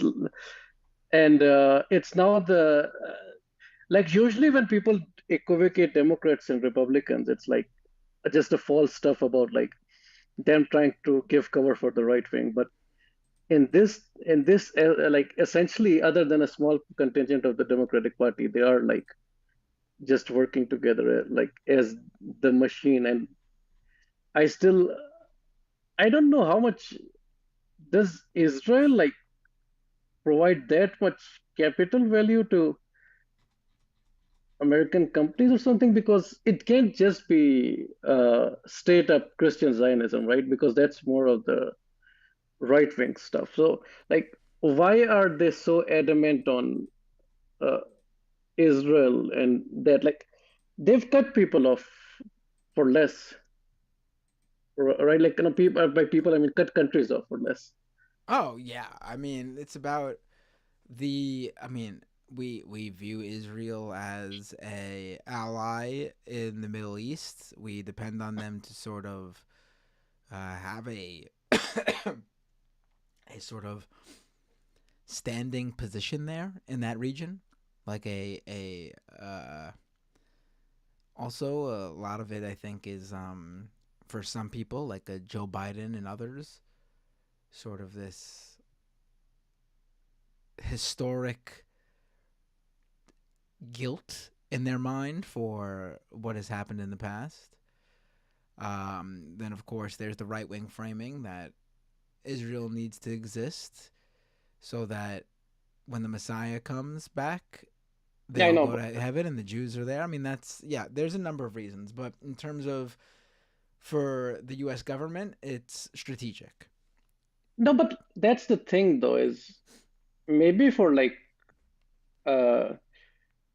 private capital and police departments and all that, it could be. But in terms of like geopolitically, Israel seems to be harming the U.S. more than anything right now. So it could be something militarily related or something, because the U.S. and Israel do work a lot on military stuff as well. And the Israel tests a lot of their experimental stuff that then police and sometimes the military end up using on Palestinians as well. So there's that pipeline as well. Like, because I feel like it would just be better for the US to make proper diplomatic relations with Iran than doing whatever the hell it's doing.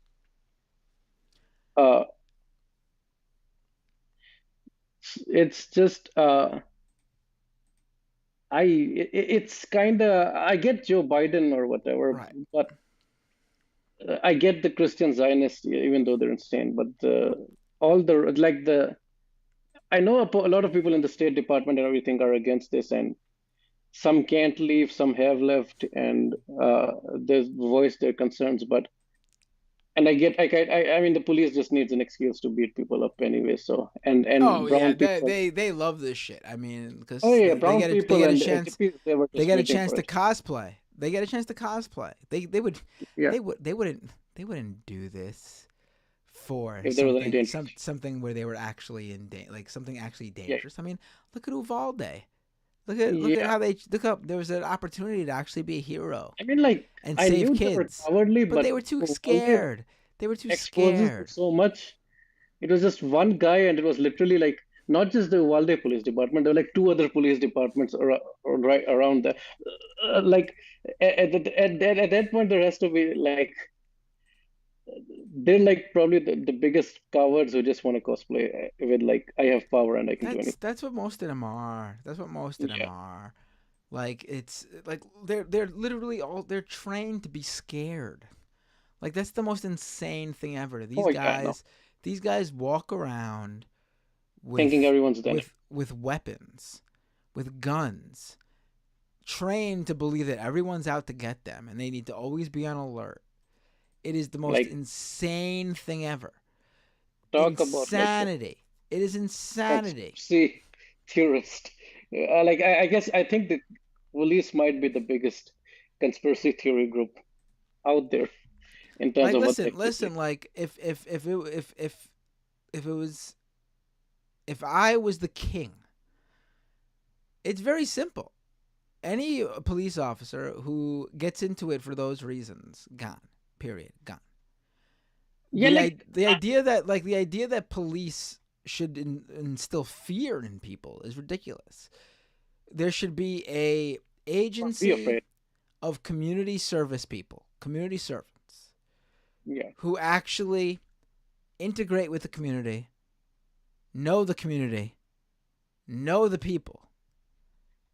Someone who the people who live there can actually trust as someone who watches over the neighborhood.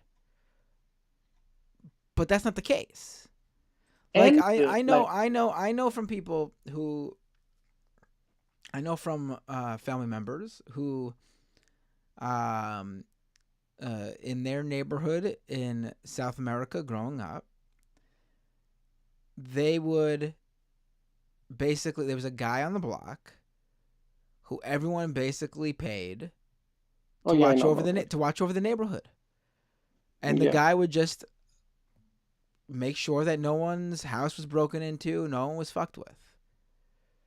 Yeah, it's also a perception And like, thing, listen, like, I'm not saying that. I'm using it as an example of how like even something like that, sort of like ridiculous and shady. Yeah. Like obviously we shouldn't be individuals shouldn't be paying these people directly, but that scenario sounds more sensible to me than the idea that you have these cops walking around with guns, scared of their own shadow, not knowing people, just out to get everybody, thinking everyone's a potential criminal. At least with the scenario where you're paying a guy, he knows you, you know him. There's a standing relationship there. The messed up thing though is that the people who are actually in war zones, the soldiers, for most countries, not the IDF, because the IDF can do whatever, and they're not really trained. And like, I suppose some Russian and like soldiers have for a lot of places, have like stricter requirements in terms of like the rules of combat, engagement. And of course, they're actually in a war, so they're trained not to be scared, because being scared is like a recipe for disaster in like a war zone. If your soldier is scared, then your group's gonna, like, even if one or two scared soldiers could mess up your entire. Right, like and not even mention the potential for friendly fire and. Yeah, exactly. Yeah, I mean it's happened, right? So they want to pretend to be military, like with all the stuff they do, but then they don't have the discipline or any, like even 1/100th of the training of soldiers. So I feel like if you have police, they shouldn't have guns in general, like other than very special cases where like there's strict requirements of a chain of command type thing where they need to use them. Like I think Japan uses that sort of system where you need 3 confirmations: one to open the box itself, one to aim the gun, and one to actually shoot it. Like someone in air has to tell the police officer to actually do that. And of course, policing is going to be bad in general because we know what police are usually for. But if they're going to be there anyways in this system that we have, then I feel like they shouldn't be in vests or whatever. They should wear silly costumes that make them look funny, like in the UK or whatever. Yeah, like, I mean, there needs to be a real reimagining of. I think even reform isn't enough. I think even reform isn't enough because it means you just redo the current state. There needs to be a complete reimagining. Like ideally, it should not be even like a police thing, but if you're going to be in this system, in this world, then the US and Canadian police especially both need like ground up new system entirely. Zero. Imagine like no police ever existed, and how can we make a police now? Right. And look at other world examples and start from there. Right. It would take a monumental.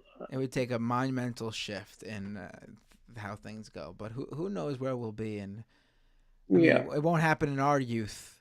I'm not youthful anymore, but I'm fairly young-ish. It won't happen in our lives, maybe. I don't know. Hopefully, maybe by the time my kids are my age, they'll see something. But who knows? But like another thing, even though I think that it's not fascistic in general. I mean, the Republican Party is fascistic and they want to bring fascism, but what they're doing with the Palestinian protests and stuff, it's just like that thing is fascistic, like what they're doing. Like the language of how they speak about Palestinians is like they're both very weak and very powerful. There's like all that element of the us versus them, the mythology, everything. It's like that element of it is very fascistic, whether it's the Republicans or the Democrats, most of them are Democrats. And at the local level and the national level is just this is just a glimpse of what like a fascistic entity and a fascistic US would be if it was like completely like that. And for I guess for like it's allowed with Palestinians, and again the machine wasn't working very well since Iraq and Afghanistan, and now it seems to be in sync again for this thing. And the Democrats themselves, like Biden is sinking his own chances of winning again, so who knows if, and they're both almost dead as well, so there's so many factors of like whether they even live up to the election, and if they live up to the election, who will win, because Trump has his own stuff, and it's like it's always been sort of a race to the bottom, but this time it feels like the bottom is literally the grave. That's the way the race is going, and above the grave is like fascism, and then I don't know what's happening with this analogy, but that's sort of what it feels like. There's the US has to contend with whatever, like all the I feel like the previous 70, 80 years are catching up to it. And and ever since the USSR ended and they were the only hegemon there, it's all of it's just catching up to the US, and it has to contend with that. And if it just falls to fascism, then who knows what happens in Europe and like the world in general. Yeah. I guess on a lighter, or not a lighter note, but a more productive note, at least student protesting is alive and well. Like the US, that whole thing they thought was killed off, is being revived. And of course, the more they push, the more it's being revived. So that sort of militancy is useful, not just in terms of, I guess, Palestine, but unions and other issues that will happen around the world. And they seem, because they're so blinded by their own power, they always end up doing the same thing of fueling that thing again. Right. So when the machine is starting again, the other side of it's happening as well. And we have at least South America, which is other than Argentina and some other places. I think when this Argentina experiment is over, they'll be back. But Argentina's never been like every country. Well, Colombia wasn't either. Now look at it. No, it was, but then Pinochet came along. Argentina was even like yes, yeah, but I mean, this president's a breath of fresh air. Maybe he might make Argentina. He might do the impossible and make Argentina. I'm not talking about Argentina. I'm talking about Colombia. Oh no. And Peru's never been. Peru's never really been. Because Peru's had a bad experience with, whatchamacallit. What's the name of that? The Peruvian. I'm so bad with names. I'm not talking about Fujimori. I'm talking about Shining Path. The Shining Path. Peru's had a bad experience with, I guess, leftist militants. So they've been fairly conservative with who they pick. But they did vote for and then they got rid of him. The teacher, what's his name? Peru is a blind spot for me, so Castillo. Oh, I feel like I've heard that. They voted for him, and he became president, and then he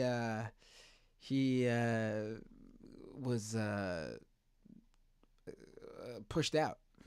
I also heard Uruguay is kind of wishy-washy, but like maybe Milei is so incompetent that he does the impossible and makes Argentina actually even slightly leftist, like just a little bit, like a tiny bit. I mean, they're not doing good. Like you'll see the right wing talk about how. He balanced the budget. Who gives a fuck? You can balance. Who gives a fuck about that when you're balancing the budget by just cutting all services, making inflation go fucking nuts in your country? leaving people without basic welfare and other services. Balancing is also temporary because it can last a few months, but then you're out of money, and then what do you do? Right. Also, a country is not a home budget. Yeah. It's not the point. The point is to provide services for your people. There's no like. Yeah. It's not like you're out to make money. You're not out to like make revenue. It's not a company. It's not a business. The more important thing is the debt. We use the same words or whatever.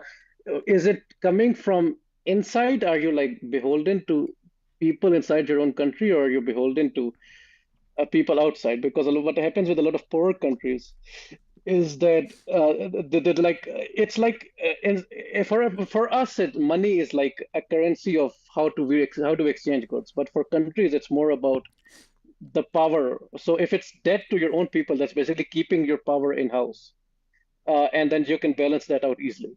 But if your power you're giving to other nations, then they'll just eat you up. Like it's like kind of like that's where the IMF comes in. Is like all the things they talk about is balancing the budget, and all that is basically just giving your power away to foreign companies and their interests. Like they tell you to sell public assets and stuff like that, and then hollow you out kind of, and make your workforce beholden to private capital from the outside.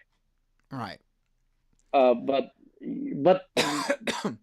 and everything in Argentina is Peron anyways. So if you go left, you're Peronist. If you go right, you're a Peronist. And if you're fascist, you're Peronist. And if you like do a communist revolution, you're still Peronist. Except Milei. Milei apparently says he's anti. All right, Usama. It's great talking with you. Yeah, I'm just getting to that point where it's that time of the night. But this was a great call. Much better than the call before. I'm not gonna dig my own grave like that. I'm gonna dig my grave in other ways. Not in that.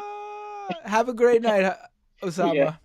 But one thing, if you see the last week's ending of Dynamite, Tony Khan gave this awful sell of of being. When he got punched in the stomach.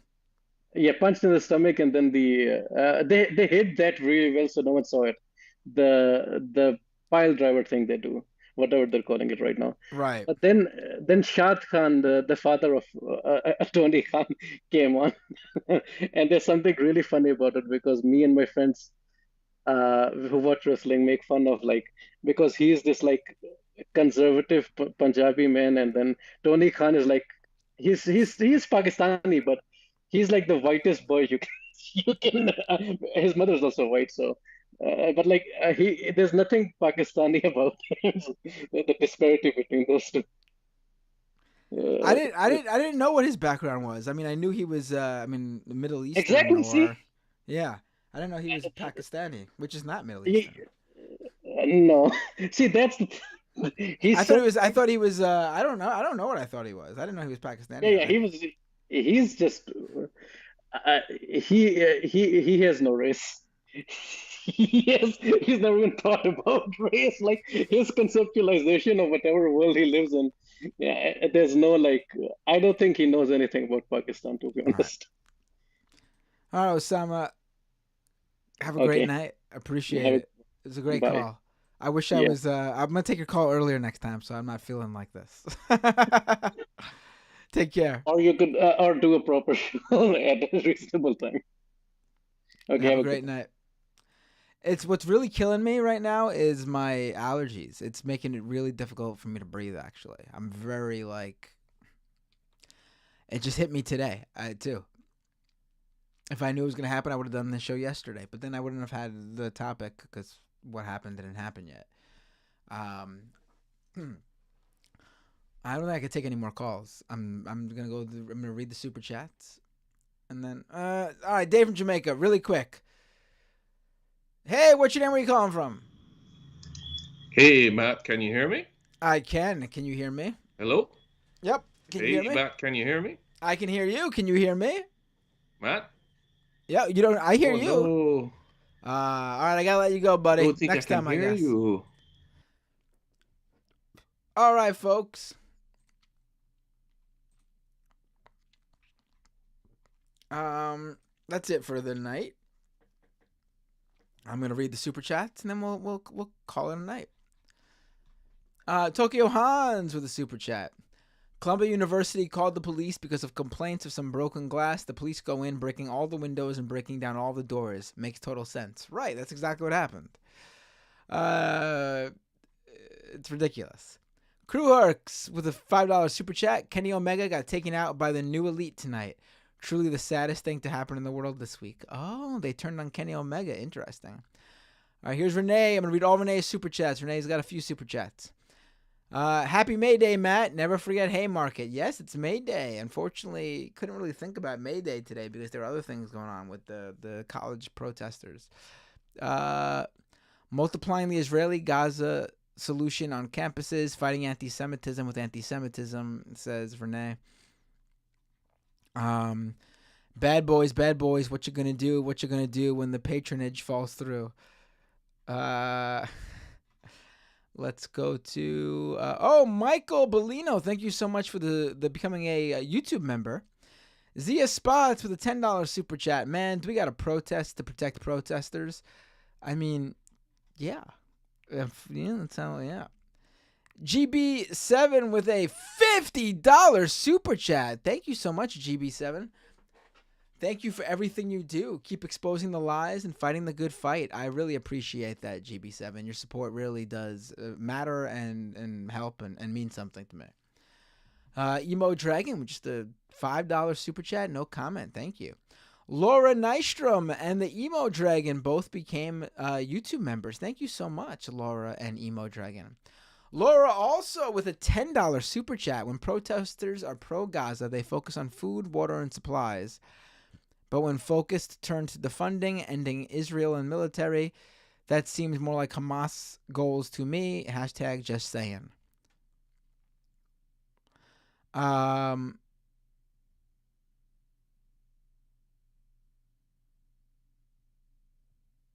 mean, let me read this again. When protesters are pro-Gaza, they focus on food, water, and supplies. When focus turn to defunding and ending Israel and military, that seems more like Hamas goals to me. Well, I've talked about this on this show before. Maybe you haven't listened to this my show before. Divesting is what these college protesters are looking for from their schools.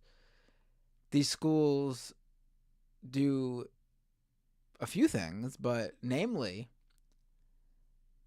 they have investments directly into arms manufacturers and companies who provide Israel with bombs and weapons and missiles. They don't want their tuition money going to that. They don't want their school profiting off of their investment in that, profiting off death and destruction in Gaza. As for defunding, I think that's what you meant by defunding. Divesting, you were thinking of. But ending Israel and the military, I don't think I've seen any protesters specifically ask for that, but anyone who thinks that from a leftist perspective, it's called a one-state solution. It's actually something that's been on the table. That's why the other option is called a two-state solution, because there's more than one proposed avenue of peace. And end to Israel just means the state of Israel. There would be a single, unifying, multi-ethnic, multi-religious, democratic country. Now, would it just turn into that overnight? No. But that would be the goal. And that's something that's been discussed. I mean, one scenario doesn't look any more plausible than the other scenario. In terms of like anyone saying like people should leave, I've seen a few protesters say that. I've not seen any protest movement call for that. That hasn't been a single organization's request. It's been, I've seen divest, I've seen ceasefire,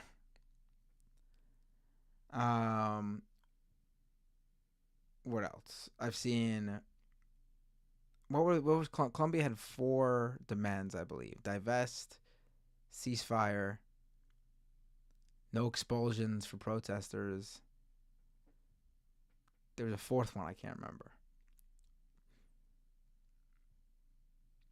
I think it was probably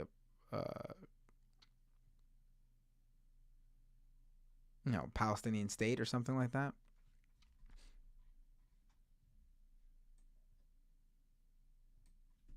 Laura says, I thought the goal was to help the displaced families and get supplies and aid into Gaza.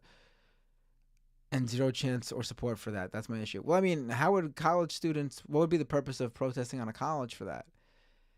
Their colleges play no role in that. The goal for these college students is to get their schools to divest from these weapons manufacturers. Oh, the 4th one was to end school relationship with Israeli universities in Israel, because it's come out that Colombia has a relationship with Israel that is seen possibly illegal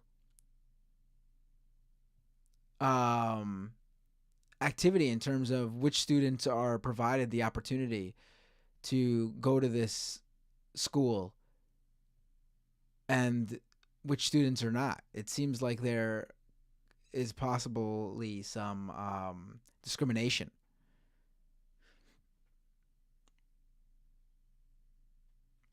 But no, the students want more aid to go through, obviously, but they can't get that from their school. Columbia and City College and UCLA and all these schools seeing these protests, there's dozens and dozens and dozens now. These schools have no power doing that. The students are protesting to force their schools to divest from companies that provide arms and other military supplies to Israel. They're basically saying, not in my name, no blood on my hands.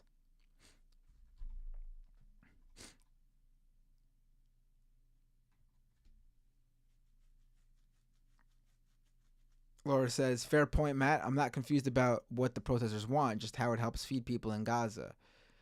But I get your point about that's the role of colleges. Yeah, I mean, they do want, obviously, aid to get through, but they have no power. We have no power there. It's sad.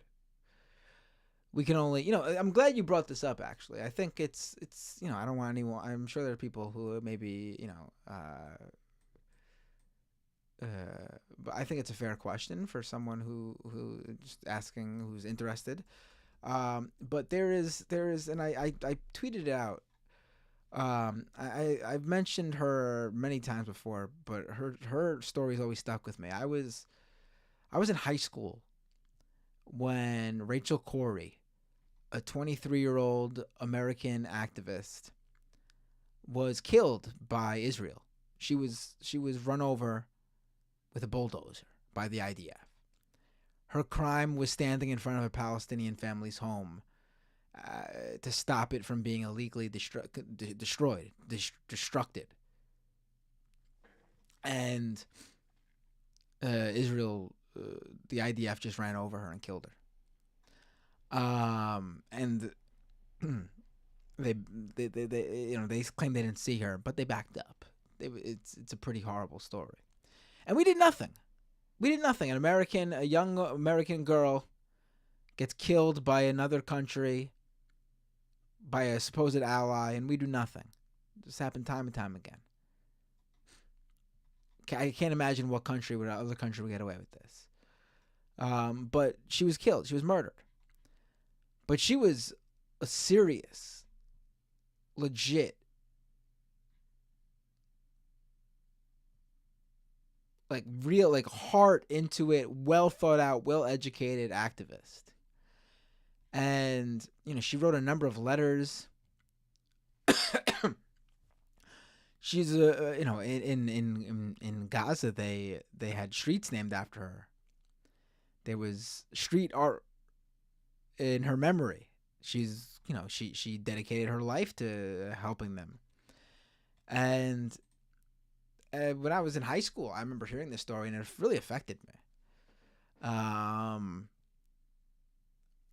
And, you know, whenever this has gone on, whenever there's been an escalation between Israel and Palestine, I would go back and read more of her writing and find out more about her, just because it would reinvigorate my interest about her.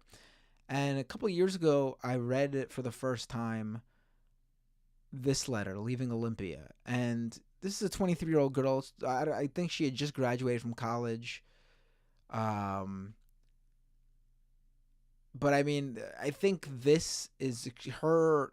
She wrote this in January 2023. In March 2023, she would be dead. She would be killed by the IDF. So 2 months before she died, she wrote this. And I think this really explains what these protesters are doing.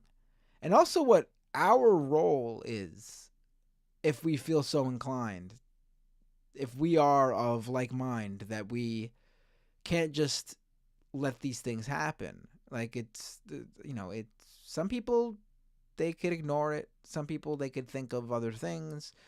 Some people just can't. They can't. And I think I'm the latter to an extent. I think having kids made me realize that for their sake, I need to log off and put my mind on them sometimes without thinking of other things. But for some people, you know, especially young students who they have nothing to lose. But here, I'm going to read it. It's called Leaving Olympia. She wrote this in January 2003, Rachel Corey. We're all born and someday we'll all die, most likely to some degree alone. What if our aloneness isn't a tragedy? What if our aloneness is what allows us to speak the truth without being afraid? What if our aloneness is what allows us to adventure, to experience the world in a dynamic presence, as a changeable, interactive thing? If I lived in Bosnia or Rwanda or who knows where else, needless death wouldn't be a distant symbol to me. It wouldn't be a metaphor. It would be a reality. And I have no right to this metaphor, but I use it to console myself, to give a fraction of meaning to something enormous and needless. This realization that I will live my life in this world where I have privileges. I can't cool boiling waters in Russia. I can't be Picasso. I can't be Jesus. I can't save the planet single-handedly. I can wash dishes. I mean, it's an amazing piece of writing, in my opinion. And, you know, I feel like whether these students realize it or not, whether they've read this or not, they realize that they can't save the world, but they can wash dishes. And so they're doing what they can do, this small act of what they can do. And it's working, I think. It's completely taken over the storyline in this country, the narrative in this country, I guess I should say, in a sense where they are the students are continuing to focus on Gaza while everyone else focuses on them, which in turn brings it to the main issue of what's going on in Gaza in a way that we probably wouldn't be talking about. And they're doing it by doing what they can do, by trying to get their school to divest.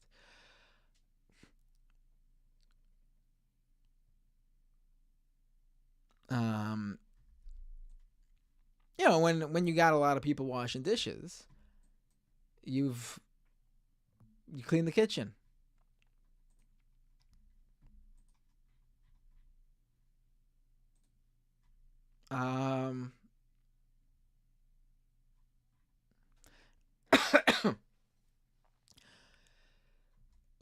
We go back to the super chats. Jerome Thorpe says, cops are storming Portland State University. Oh, boy. I will say it is unfortunate that we have not heard as much from the other colleges. We've been almost single-handedly hearing about Columbia.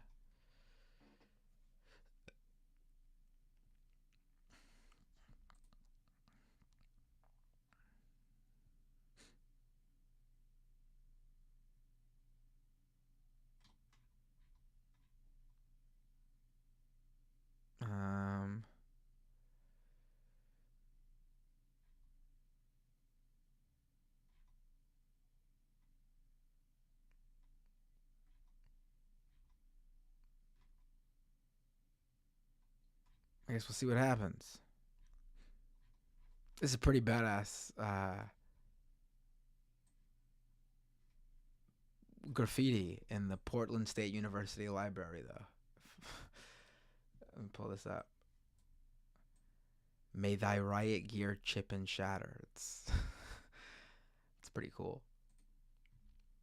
Poetic.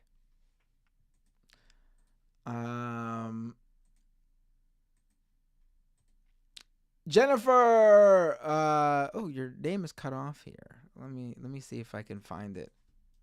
On YouTube, it's cut off. Let's see. Jennifer McKinnon. There we go. I was able to find it in my my live stream program's chat function. Jennifer McKinnon, the $10 super chat. You were on fire tonight, Matt. Good work. Though I'm surprised you were so surprised. I'm Canadian, but I expected this. Sad, but this is America today. No, I wasn't so much, surprised by the actual action. It's the, I guess the spin. Shocked. This isn't the word for it. Just, seeing it, even though you were expecting it, is crazy. Charlie the Gentleman with a $5 super chat. Hey, Riverboat Jack was curious about the best way to reach out to you. I've spoken to Riverboat Jack. It's already underway. Jay Cass with a $10 super chat. But thank you, Charlie. Jay Cass with a $10 super chat. Random wrestling thought. When MJF returns, do you think creative will stoop so low to exploit current events into storyline? Part of MJF's shtick is him being Jewish, and he has used Israeli flags in promos before. I think he was in the company. I mean, he wasn't gone with an injury when this started. I don't think they're gonna do it. Has MJF used Israeli flags? I'm not that familiar with MJF's history. I mean, I do know he's Jewish, and that's part of his character.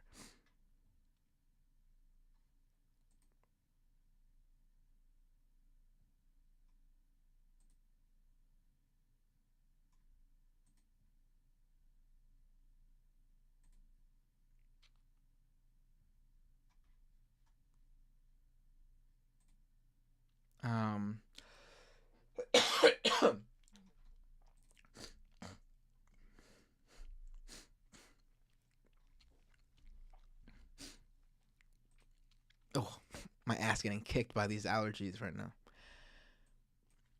Django Fett with a super sticker. Thank you so much. And Kowalski, US with super chat. USS Liberty, never forget. Over on Twitch. Oh man, I don't know if I'm gonna make it. Tokyo Hans resubscribed for 1 month at tier 1. Subscriber for 22 months. Wow, thank you, Kowalski. Tokyo Hans. Happy May Day, everyone, says Tokyo Hans.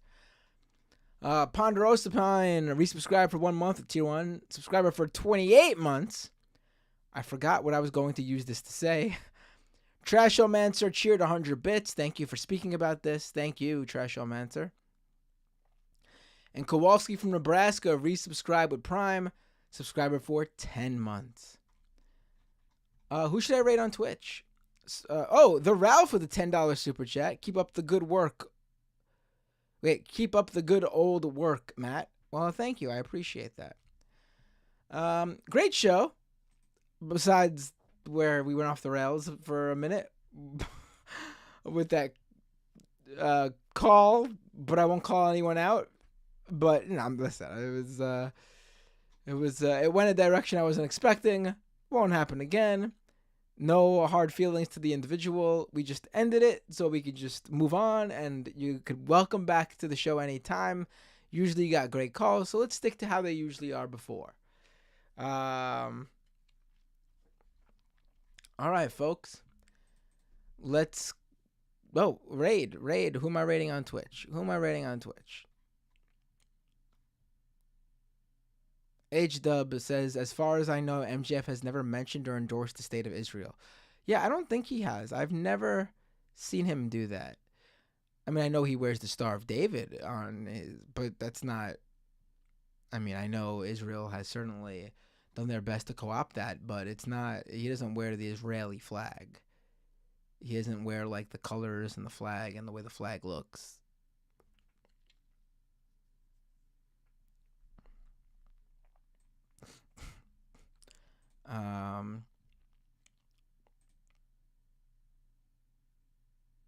Let's see. Who's on right now? Oh, Juniper's on.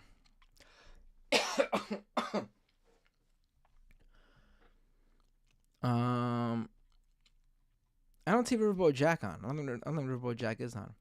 Let's raid Juniper.